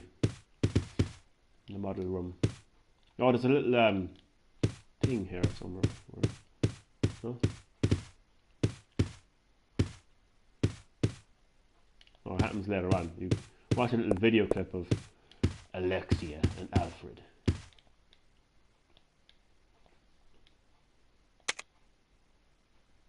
Oh, here we go.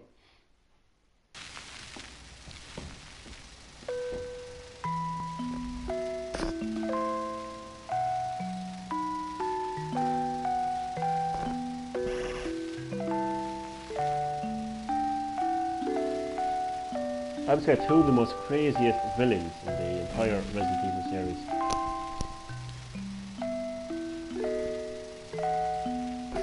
What I like about it is in Resident Evil 7, like the Baker family, yeah, they're pretty crazy, they're pretty fucked up, but that's because they're infected. These two crazy nutjobs, they're just naturally crazy.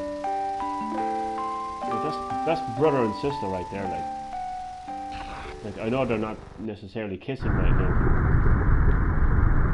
You know? It's the imagination kick in, you know? I leave the place to trigger.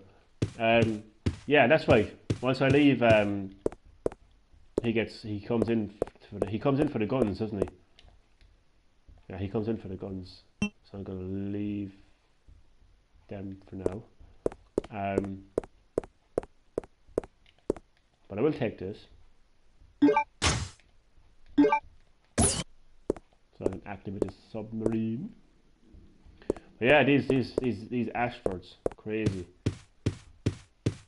dudes and dudettes.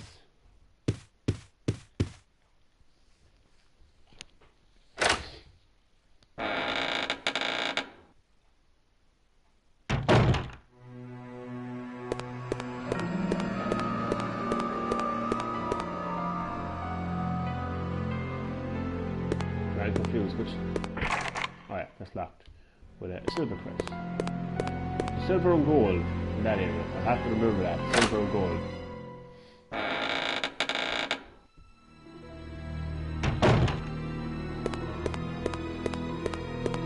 Okay.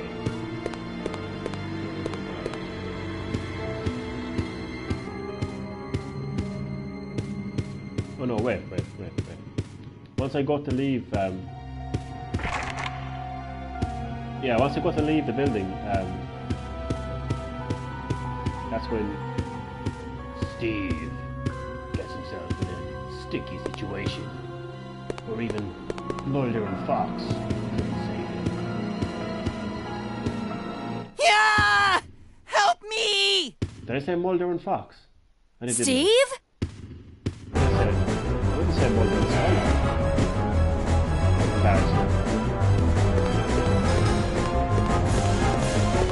Mulder! Pretend I'm Scully, so the table. Mulder, can you hear me? Mulder, if you can hear me, shout out my name.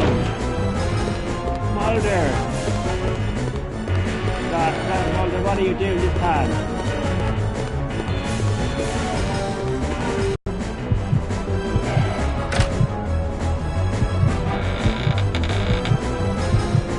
Yeah, that's right, I remember that puzzle is actually good. He's suffering. Two players. So you gotta compare the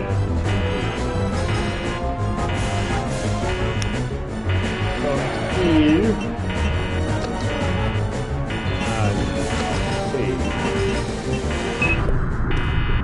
and Mulder. That was too close. But I found something, thanks to you.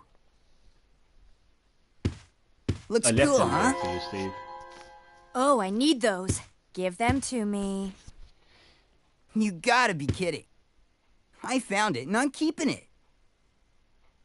Fine. Let's make a deal. I'll trade you for something fully automatic. Damn it. I should have bought my...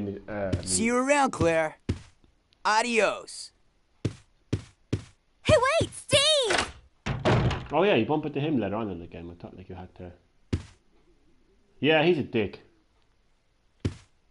But he's got some serious stuff going on in his life right now. And he's got a pretty dark past. So, I'll leave him off.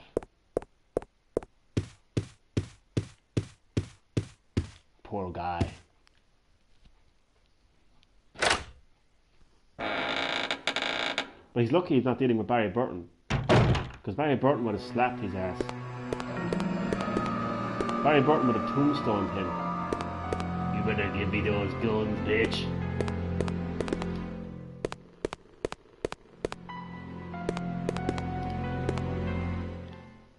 Oh god, now would be a good time to save the game. Just thought of that, Jesus. Oh. Now would be the perfect time to save the game. Uh-oh. There you go. Key moment in the game. Claire Redfield meets Alfred. Redfield! How dare you interfere with my operation? What are you talking about? You let yourself be captured so you could lead your people to this base! I have no idea what you're babbling about. You don't fool me! I am Alfred Ashford, commander of this base. Oh? You must be one of Umbrella's lower-level officers if you're in command of a backwater base like this one. Nice. I've beat it a few times, actually, yeah. The Ashford family is among the world's first and finest. My grandfather is one of the original founders of Umbrella, Inc.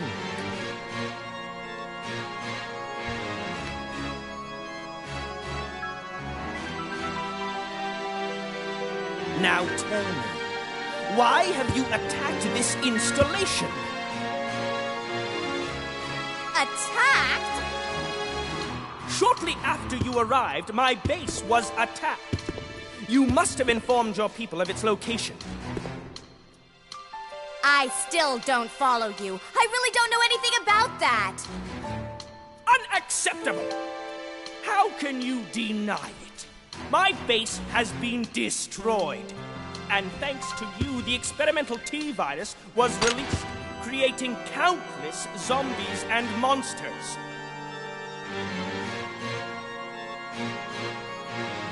Tell me, who do you work for? Who sent you?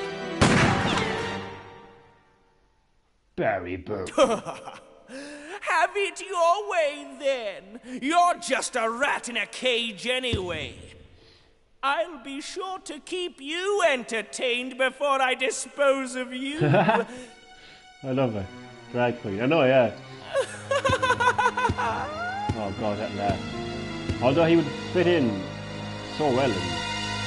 2018, wouldn't he? The less said about that, the better, because I don't want to get all politically correct and all that. But fun fact, if you don't know this, the private military group that attacked this base obviously isn't Chris or Claire Redfield. It's actually Albert Wesker's men, because Albert Wesker set up his own little company, private military company, around this time. They're the ones who actually attacked the base. But the interesting fact is that group of people are actually the same people who helped create the what you call it, the virus in Resident Evil 7. God, I'm forgetting her name. The EV virus in Resident Evil 7. So Wesker technically played a part in the events of Resident Evil 7. Tune in next time to Green Herb Gaming for all video game discoveries.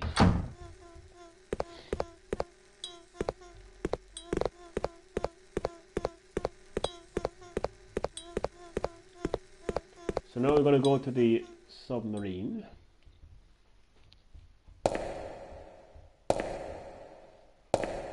Wait, did I bring everything I need with me? Jesus Christ. That would be good, wouldn't it, if I actually brought... Yeah, I'm going to go back and just sharpen a few things up, because it's always good to be ready and equipped for Resident Evil.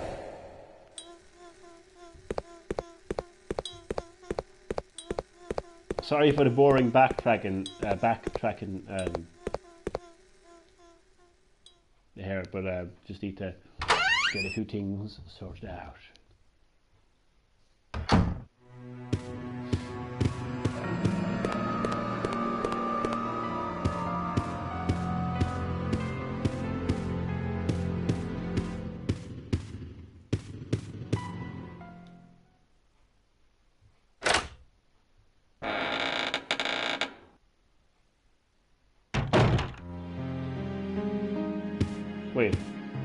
Wait, hold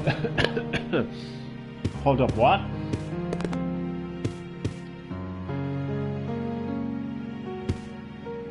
You love me.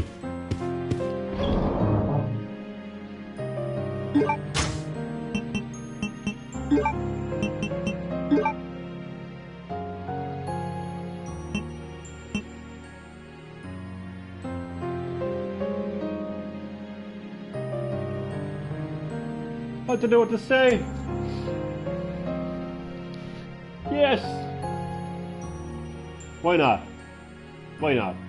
I said this is the most interactive broadcast so far, so I might as well marry somebody live on the broadcast. Yes, I will marry you. First aid spray or green mixers? First aid spray.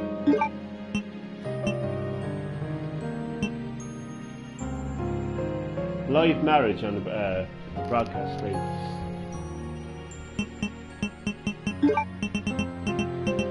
Oh god, that would be handy. Navy proof. I still have to save the game. Jesus, that would be handy. Save the game. That is okay. First aid spray. Have my handgun bullets. Have my handgun. Have the steering wheel. Have the name proof. What was this again? Only the lock it back. I need Jill Valentine's master of unlocking for that.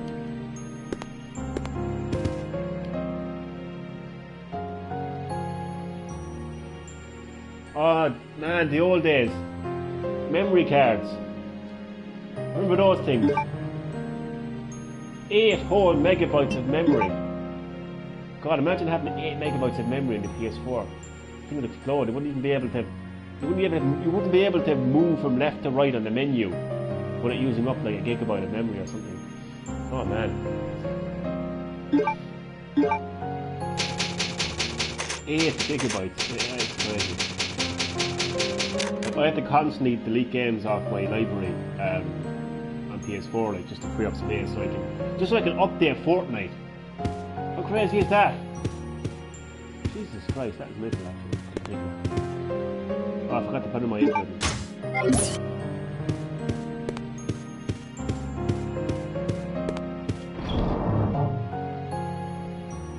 I love these mysterious, magical, supernatural item boxes. That's what they are. Mysterious, magical, supernatural item boxes. Like, you're in America, you put something in an item box.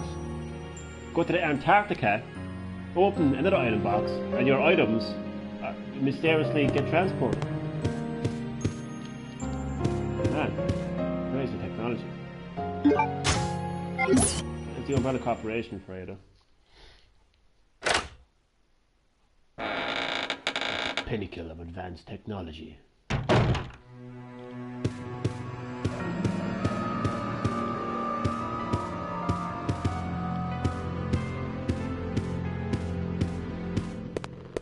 I think one of the most emotional scenes in this game, where you really kind of, as the player, kind of get so engaged, is the part where Wesker like is just beating on Claire, like, and smacking Claire around, like, and you're like, oh, you motherfucker, like, you know, you just want Chris to appear, like, out of nowhere, like, and just put him in a chokehold, like, you know, choke him out, like, you get your hands off my sister, you sunglasses wearing motherfucker. That would be what a moment that would be. I went the wrong way there, sorry.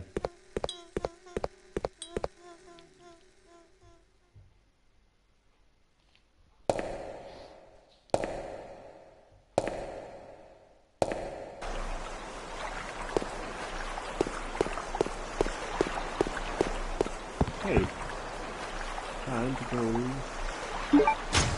underwater.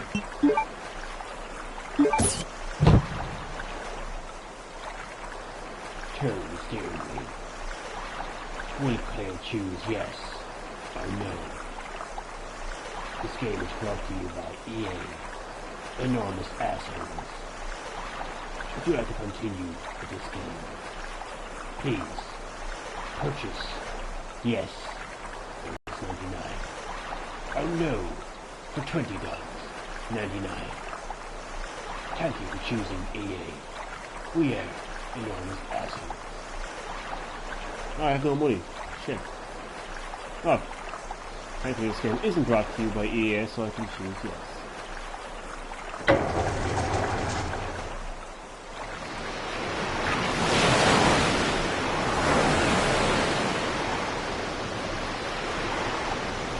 Yeah. Oh, get your double, sorry. I need to ask. Get your... That's right, yeah. It's on the little seating area. When I lower myself into the ladder, you will turn around and it's there. Very handy item in the Resident Evil series. Very handy. I believe it's right here. Here's a side pack. It actually looks like a hi-fi system, doesn't it? It looks like two headphones. It looks like some speakers, doesn't it? It's crazy. Like the more you look at it. Equip your speakers. Yes.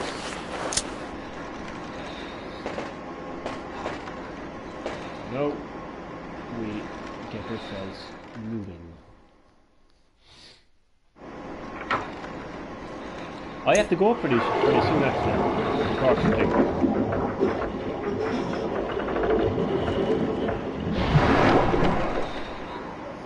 I wish I planned out my broadcasts a bit better, like a bit more professional, a bit like the big YouTubers, you know. But unfortunately, I'm not the most arranged person in the world, and I am quite hungry. So I will have to, unfortunately, end the stream quite soon. But if you subscribe to my channel, you will be notified with all of my broadcasts. So the next time I play called Veronica X, we can pick up where we left off. This is going to be a... Oh man, I should have brought the machine guns, because this is actually 70. Yeah, I don't know. See, zombies in Code Veronica just take so long to die. Stop! Ah! You missed me! Don't even think about kissing me.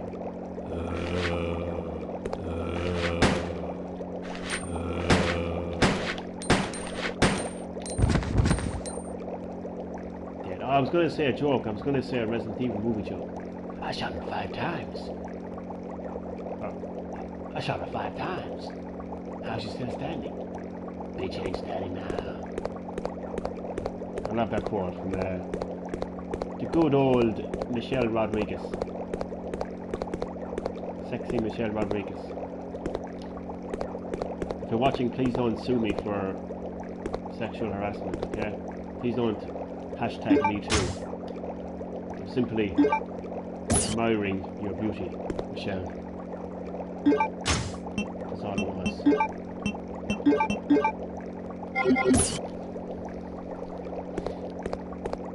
Although I couldn't possibly in a million years picture Michelle Rodriguez as a feminist. Could you?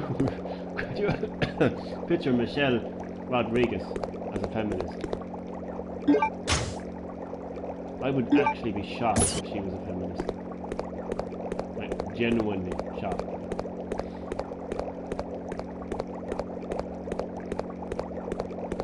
I actually forget where to go. I think this is the right way to go.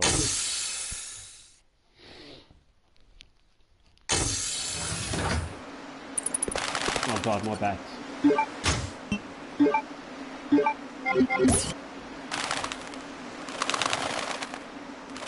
Where went these? I know, yeah, that would be her next tweet. If she was listening to this, that would be her next tweet. Hey, did you hear about? I thought about her accent. Hey, no, I can't do her accent. Hey, have you heard about Real 90s Gamers Comics?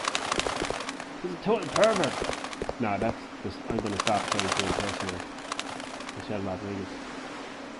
But yeah, that'll be our next tweet now.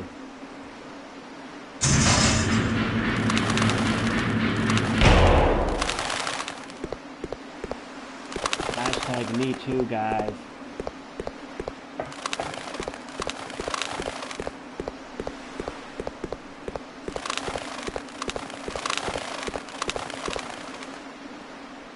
Now I can put in one of my Navy quotes. 4 left.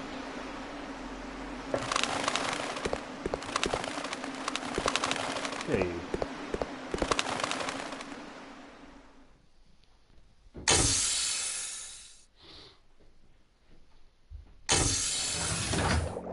This episode of Greenheart Gaming has been brought to you by the Umbrella Corporation. Our business is life itself.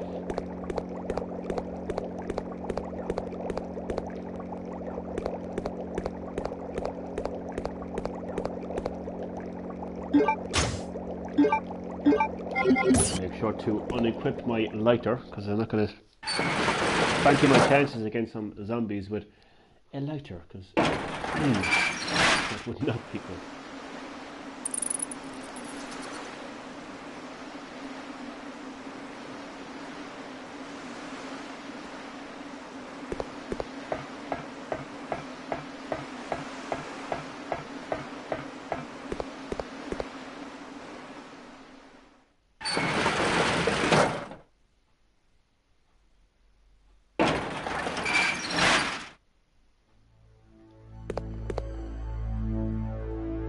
Hello!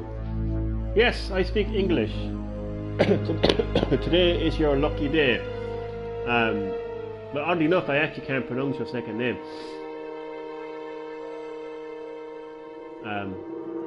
So I will call you A, because I would only be slaughtering your surname if I tried to pronounce it.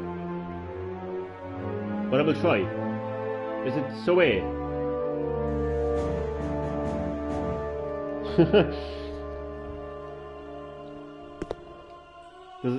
what's that wrestler? The Japanese wrestler. Oh God.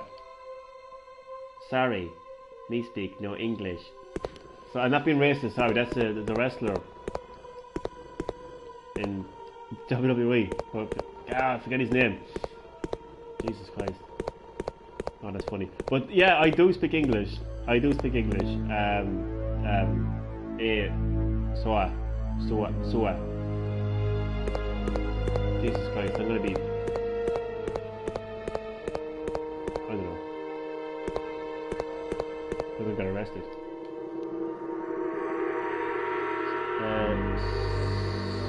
So why? I still can't pronounce it, sorry. Can I just call you A? Is it okay if I call you A? A for Albert. A for Albert Wesker. Is this Albert? Is this the resurrection of Albert live on Green Herb Gaming? Tune in next week, where all will be revealed. Okay, what am I doing? I'll get myself lost now.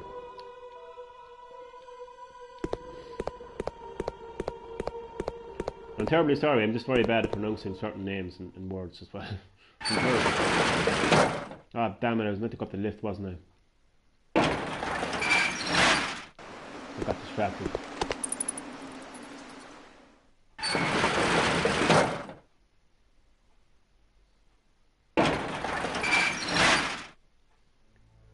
A for Adam. Oh, cool. Okay, I'll call you Adam, so. I will call you Adam.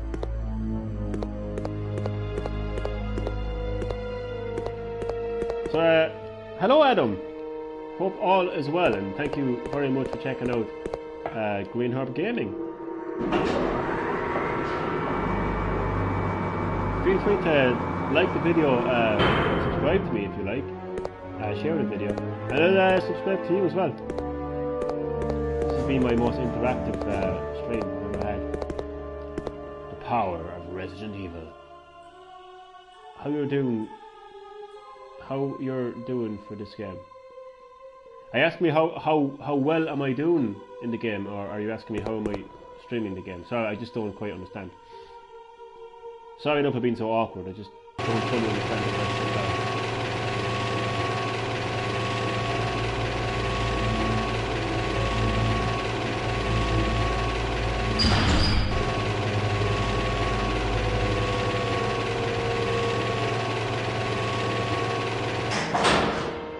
Oh god, I'm way off. No. Yay! Right. Unless you're getting quite distracted. I don't know where I'm going. I've actually never done so much talking in the stream as in talking to viewers, because I very rarely get consistent viewers, if you know what I mean. I mean, are you doing well in the game? Because this game is one of my favourites. Ah, it's one of my favourites too, man. It's one of my favourites too. I'm doing quite well, really. I'm more or less at the beginning of the game. Like, this is my first time in this area right now, so I hope that helps. So I'm at the beginning of the game, more or less. One of my favourites too. I think it's one of the hardest games in the series, to be honest with you. I really think it is. It just throws everything at you, like, you know. I think with the puzzles, I think with just the overall difficulty, how many shots it takes to take down zombies. It's just, oh, jeez, really is difficult. But yeah, definitely one of my favourites too in the series.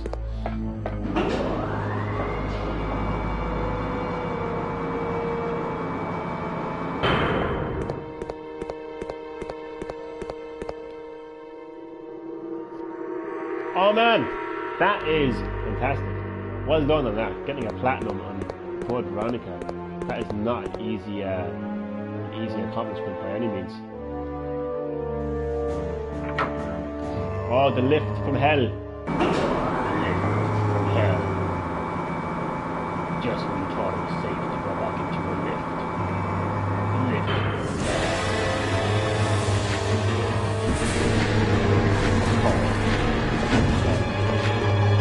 I got to get the hell out of here.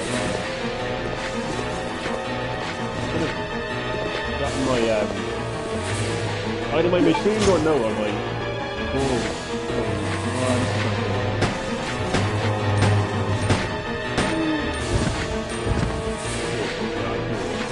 1, 2, and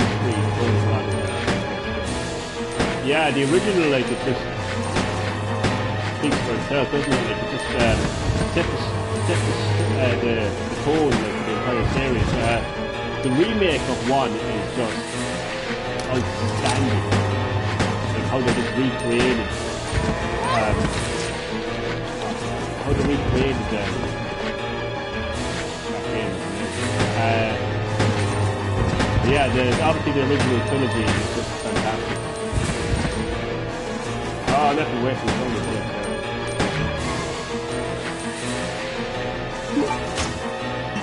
Still have a good one. Hi. Stay dead. Always a great feeling when that music ended, because you knew, like, everything was going to be okay. I earned a platinum in Resident Evil 1, 5, 6, and 7. Working in Resident Evil. Man, that is fantastic. That is inspiring. That is absolutely inspiring. Jesus, holy crap. That is I need to do that. I need to do that. That's what I need to do, because, like, I'm 29. And I've been playing Resident Evil all my life, and like, I've completed the games a lot of times. You know, I think I need something else to challenge myself with. So I think platinum these games. I think that's what I need to go for now. That's what I need to go for now. That's my next challenge. That is inspiring now. I'm gonna try to do that now as well. God, it's gonna be hard getting a platinum and code Veronica though. Jesus Christ.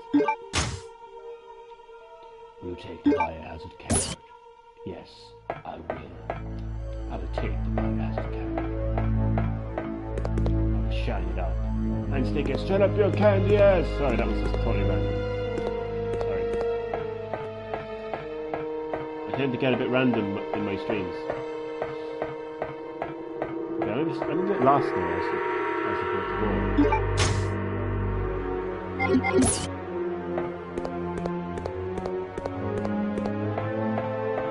Oh no, that's fine. I need to go to the because I have the card now, so what about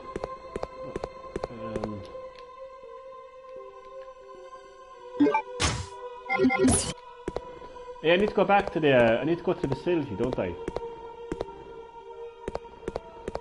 need to go to the facility, yeah, that's what I need to do. So I'm kind of hungry now at the moment. I need to end the stream as well soon. I need to get some food. But this has been a fantastic stream. I've gotten so many, you know, interactive viewers and everything. It's been amazing. So definitely will be resuming this very soon. Like, you know, like maybe even as soon as tomorrow, like, you know. I feel like a real YouTuber now. I feel famous. I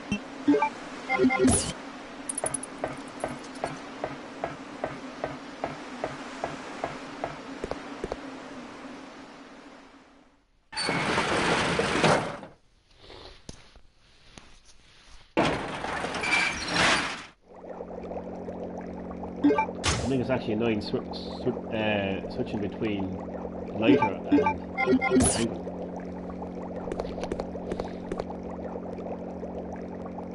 Resident Evil 1 is my most favourite platinum. Yeah, that would be amazing. Platinum, the original, like, would be amazing. Even though it's a remake, like, it's still like the platinum Resident Evil 1, like, where it all began. God, I hope I'm actually going the right way, because I'm getting quite distracted now. I'm getting distracted in the nostalgia of Resident Evil. Oh, have you heard? There's talk that you know the way they were going to reboot the Resident Evil movie, like the Resident Evil movies, the way they were going to reboot those. Apparently now it's going to be a TV series, which I absolutely want so badly. I've wanted that to happen for years and years and years and years and years. A TV series of Resident Evil. I already earned 015 and code Veronica. You didn't like 7? Really? Oh man. You didn't like 7? Yeah, they might do a TV series, man. I swear I want that to happen so badly. Did I go? Where am I going? What am I doing? I'm getting distracted. Jesus Christ, what am I doing? Yeah. You didn't like Resident Evil 7, Adam. Oh man, I know that some people are divided in how they feel about that game. I know it's first person, it's a bit different, but come on, at least it's like horror, like at least it's survival horror, like it's like, oh man, I really enjoyed Resident Evil 7 though personally, I really did.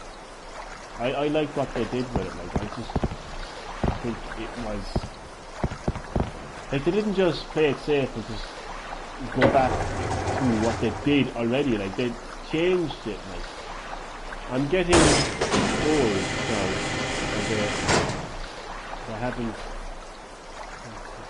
Yeah, they need to release Resident Evil 2 remake. I'm getting old too, man. I'm 29, I'll be 30 in November, but I just think that Resident Evil 7 represents what does it represent?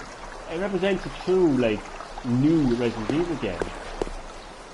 Resident Evil 7, well, I didn't but still though, like, okay, I can understand that to an extent, but surely Resident Evil 5 and 6 didn't feel like Resident Evil either, like when you're punching boulders and you have like almost infinite ammo and it's just like a Call of Duty game as opposed to a Resident Evil game. And I just really appreciate Resident Evil 7 for what it actually was. You know, they did something different with it. So it gave you a sense of new, but also a sense of like returning to that kind of atmospheric kind of feeling as well of not knowing what's going to happen. And 4 is a good game, but it's not a Resident Evil game. It's funny because we've got so many different opinions on this, all of us. Resident Evil 4, I suppose, was the first game in the series where they really went in a drastic change. 5, 6 and 7 are... What? Terrible! Man, I can't agree with you. I'll agree with you on 5 and 6. I'll agree with you on 5 and 6 being terrible in terms of Resident Evil games anyway, but 7, I just can't agree with you there. I'm sorry. I'm sorry though. I cannot agree with you. Resident Evil 7 is not terrible. Come on. Come on. Like, it's first person as opposed to this type of gameplay, third person. But I don't know. I don't know what else to say really. I suppose each to their own, and I respect everyone's opinion here in the live chat, but I'd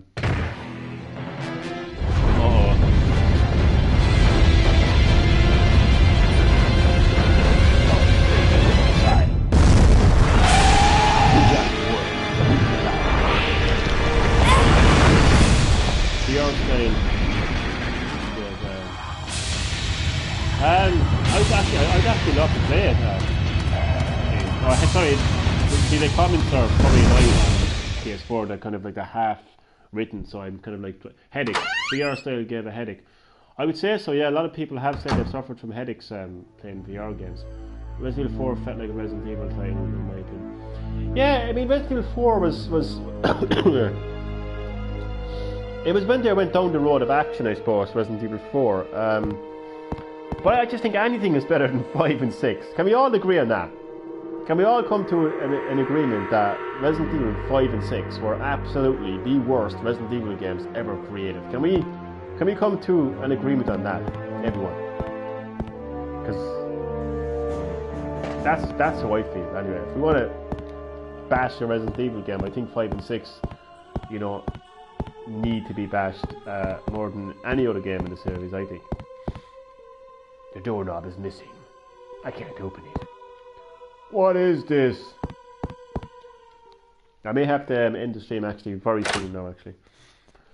I'll round it off to 7 o'clock. That's what I'll do. So everyone knows then like when the stream is going to end. It's better that way. Stationery and related supplies. There's nothing useful here. Isn't there an Easter egg around here somewhere? No, it's not here. No, I'm actually from Ireland. It's an insult. That is an insult, Adam. Comparing an Irishman to an Englishman. How dare you, sir? How dare you? Good day, sir. Good day. I'm only joking. But no, I'm not British. I'm Irish. And I have nothing against British people, by the way. I was just joking. Take the bow gun. Yes, I will. I will actually. There's a file. Is it an X-file? This could be an X-file. You're okay. You're okay. You're okay. You're okay. I was only joking, honestly. Memo on the pass number. The emergency door lock system in the biology experiment can be released with a 4-digit pass number. I hope you haven't forgotten about that already.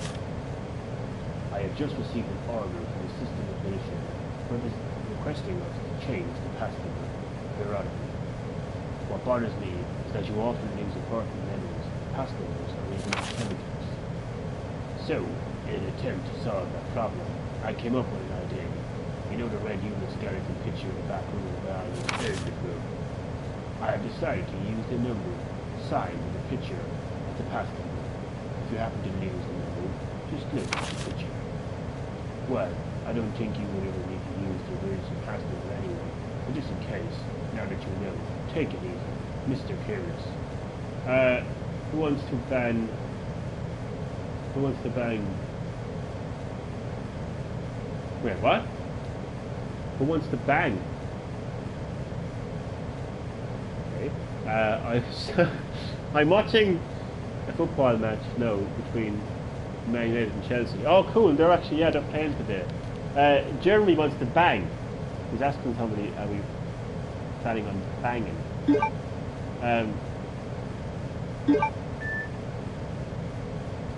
What do you mean by banging, Jeremy? Would you like to elaborate?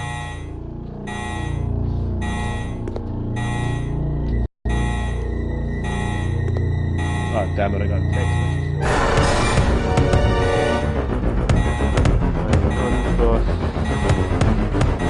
I can't get the door open!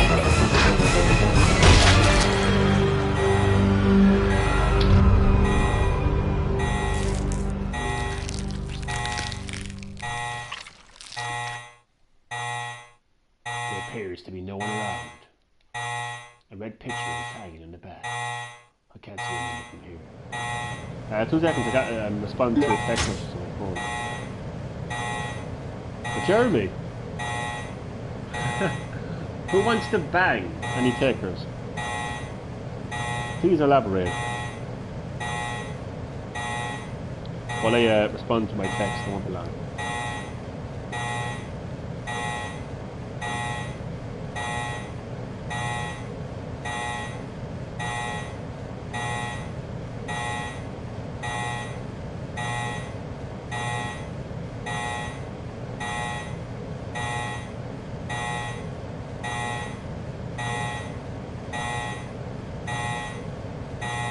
I hit my phone. 2 seconds, so I'll respond to your message now in a second. I just have a text message on my phone.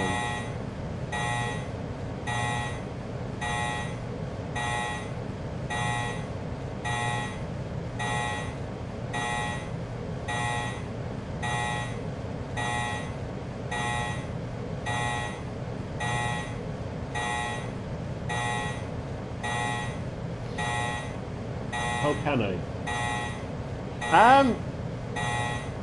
I'm just slightly confused by your other message. Who wants to bang? Are you like asking? Are you asking who wants to fuck? Yes, I presume there's no kids in the house. There's no kids in the house here. There's no kids around. Are you asking me, do I want to have sex? Are you asking who wants to have sex? Any takers? Is that what you mean by bang? I don't know. I've read the comments completely wrong. In that case, my apologies. But I just don't know how else to. Okay, why not? That's why I'll have a virtual bang session on the broadcast.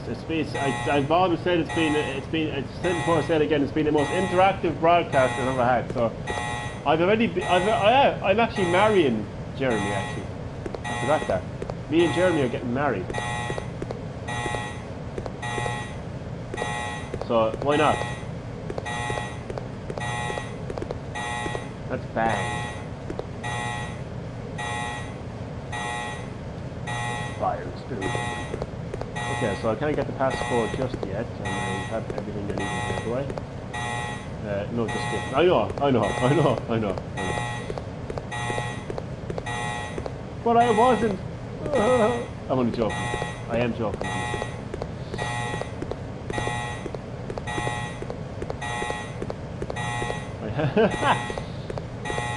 Oh man.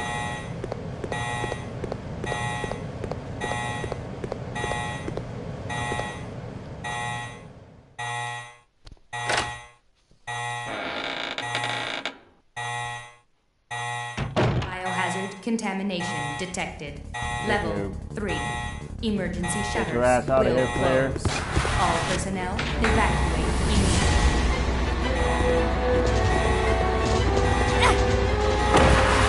I think Adam is traumatized by this sudden shift of conversation. That was close.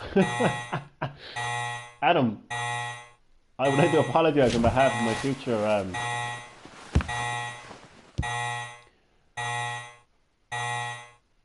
husband or wife. I actually don't know if Jeremy is a male or a female. I actually don't even know. Sorry. Well, I presume if your name is Jeremy, then you are a male. But if you're a female, my apologies. This is getting strange. This chat is getting strange. This has been the most strangest and most interactive and best stream I've actually ever had. Ever. Really.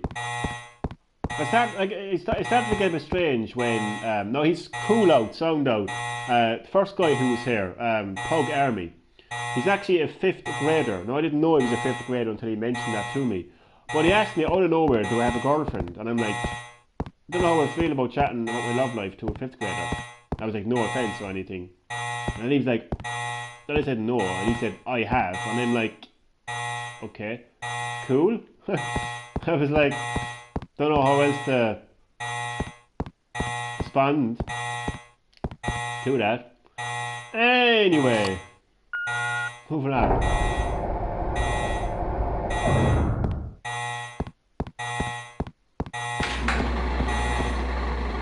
Oh man, I need to save this game. And I am so far away from save point. I am actually, I don't know how far away actually. Oh god, here we go. Oh no!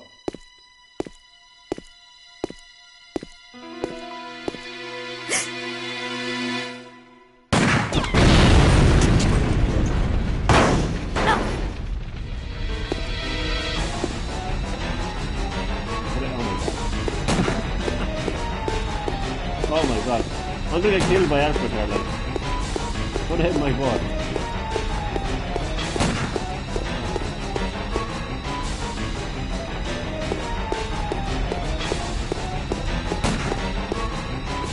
Alfred, I'm gonna kill you.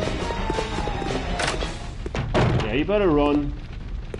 Like the little cross-dressing bitch that you are. Alfred. That is your real name. 2 seconds now, it's responding to another message on my phone. I'm very popular today.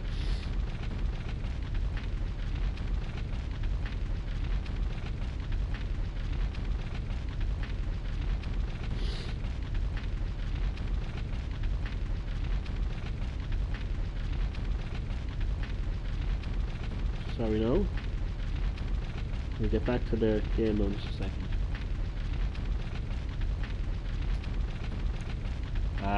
I don't know how to respond to that, Jeremy. I'm sorry. I'm lonely too, if it makes you feel better. I'm deadly serious though. I don't have a girlfriend. I never really had a proper relationship. There. Honestly, no, it's pouring out of me here, like. I think we've traumatized Adam. Adam, if you're still here, I'm sorry.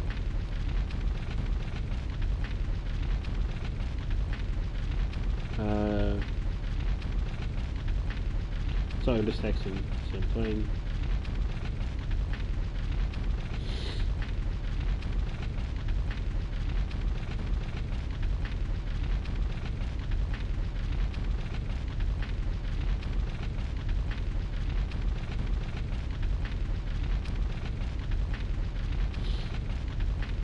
This is the very unique broadcast, I can tell you that. Very unique indeed. Oh my god, I have to save this game. There better be an ink ribbon around here somewhere, or a typewriter or somewhere, because I really gotta save this game.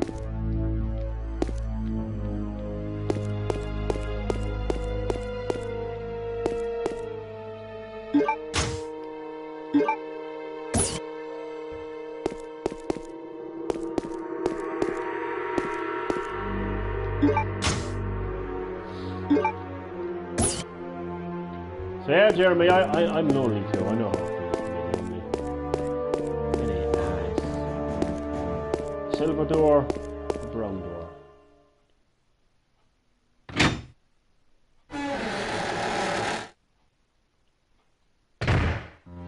Yes!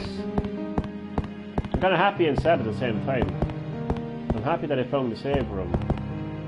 I'm happy I can save the game, but I kind of don't want to end the stream. Because Jeremy, I love you. I always have. Ever since that time, first looked into your eyes. And you looked into my eyes. Ever since, I knew that you were always going to be mine. Trying to go along with the music. Like, dramatic.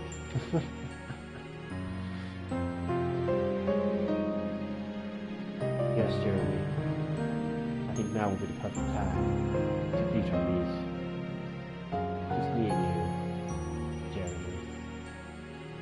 Lying on the couch. Beating our knees. My God, if my regular viewers are listening to this, I'm sorry. I'm sorry, this is not me. This is my evil twin. This is Johnny's evil twin, Bonnie. You never knew Johnny had an evil twin, did you? Well, now you know. This is Bonnie. And Bonnie likes it rough. Jeremy. Jeez. Okay, I'm officially cracked up now. This has actually been the best stream I have ever had. In fact, it's the best YouTube video I've ever uploaded. It's just the best video I've ever done in my life. It's been funny. It's been random. It's been strange, it's been interesting, it's been interactive more than anything else, but it's been extremely fun. Jeremy, I'm going to subscribe to you on YouTube there now in just a second. I'm going to add you on PS4, PSN like, and the other guy as well. I actually forget who that guy. Oh, that's the 5th grader. Yeah, I'm going to add a 5th grader as well. Fucking arrested by the end of the year, but there you go. He wants to play Fortnite with me tomorrow. So I got in very popular today, so this has been fantastic. Absolutely fantastic. And that moment where you gave me the code was just, I'm actually going to pick it and save it again. I'm going to save it again before I continue talking. That would be really annoying. I've got to save the game. Oh, this has been fantastic. This has been fantastic. Now come here, don't forget to subscribe to me as well, please. If you haven't already, subscribe to me, and hit the notification as well, and you will be notified future streams. Because the more cool people I have like you, Jeremy, and Adam, and Pug Army, and everyone, the more people like you I have, we can create a community here, like genuinely, of funny, passionate gamers, and just have a good time with streams, and you'll be notified the next time there's a stream, and we can continue doing this. Oh, nice one. Thank you, Jeremy. Thank you very much. So we can keep this going. This can be the start of something amazing, Jeremy. You never know how far it could go. But I'm going to stop now before it's gone completely crazy and freaky. Listen, it's been an absolute pleasure, Jeremy, and to everyone who watched this stream I've actually had ever. So thank you very much. Have a fantastic... Oh, I've just got a new follower. I just have it there now. Amazing. Amazing. Thank you so much, man. Thank you so much. And I'm sure we'll have many more discussions and fun times in the future. Jeremy, I love you. Peace out.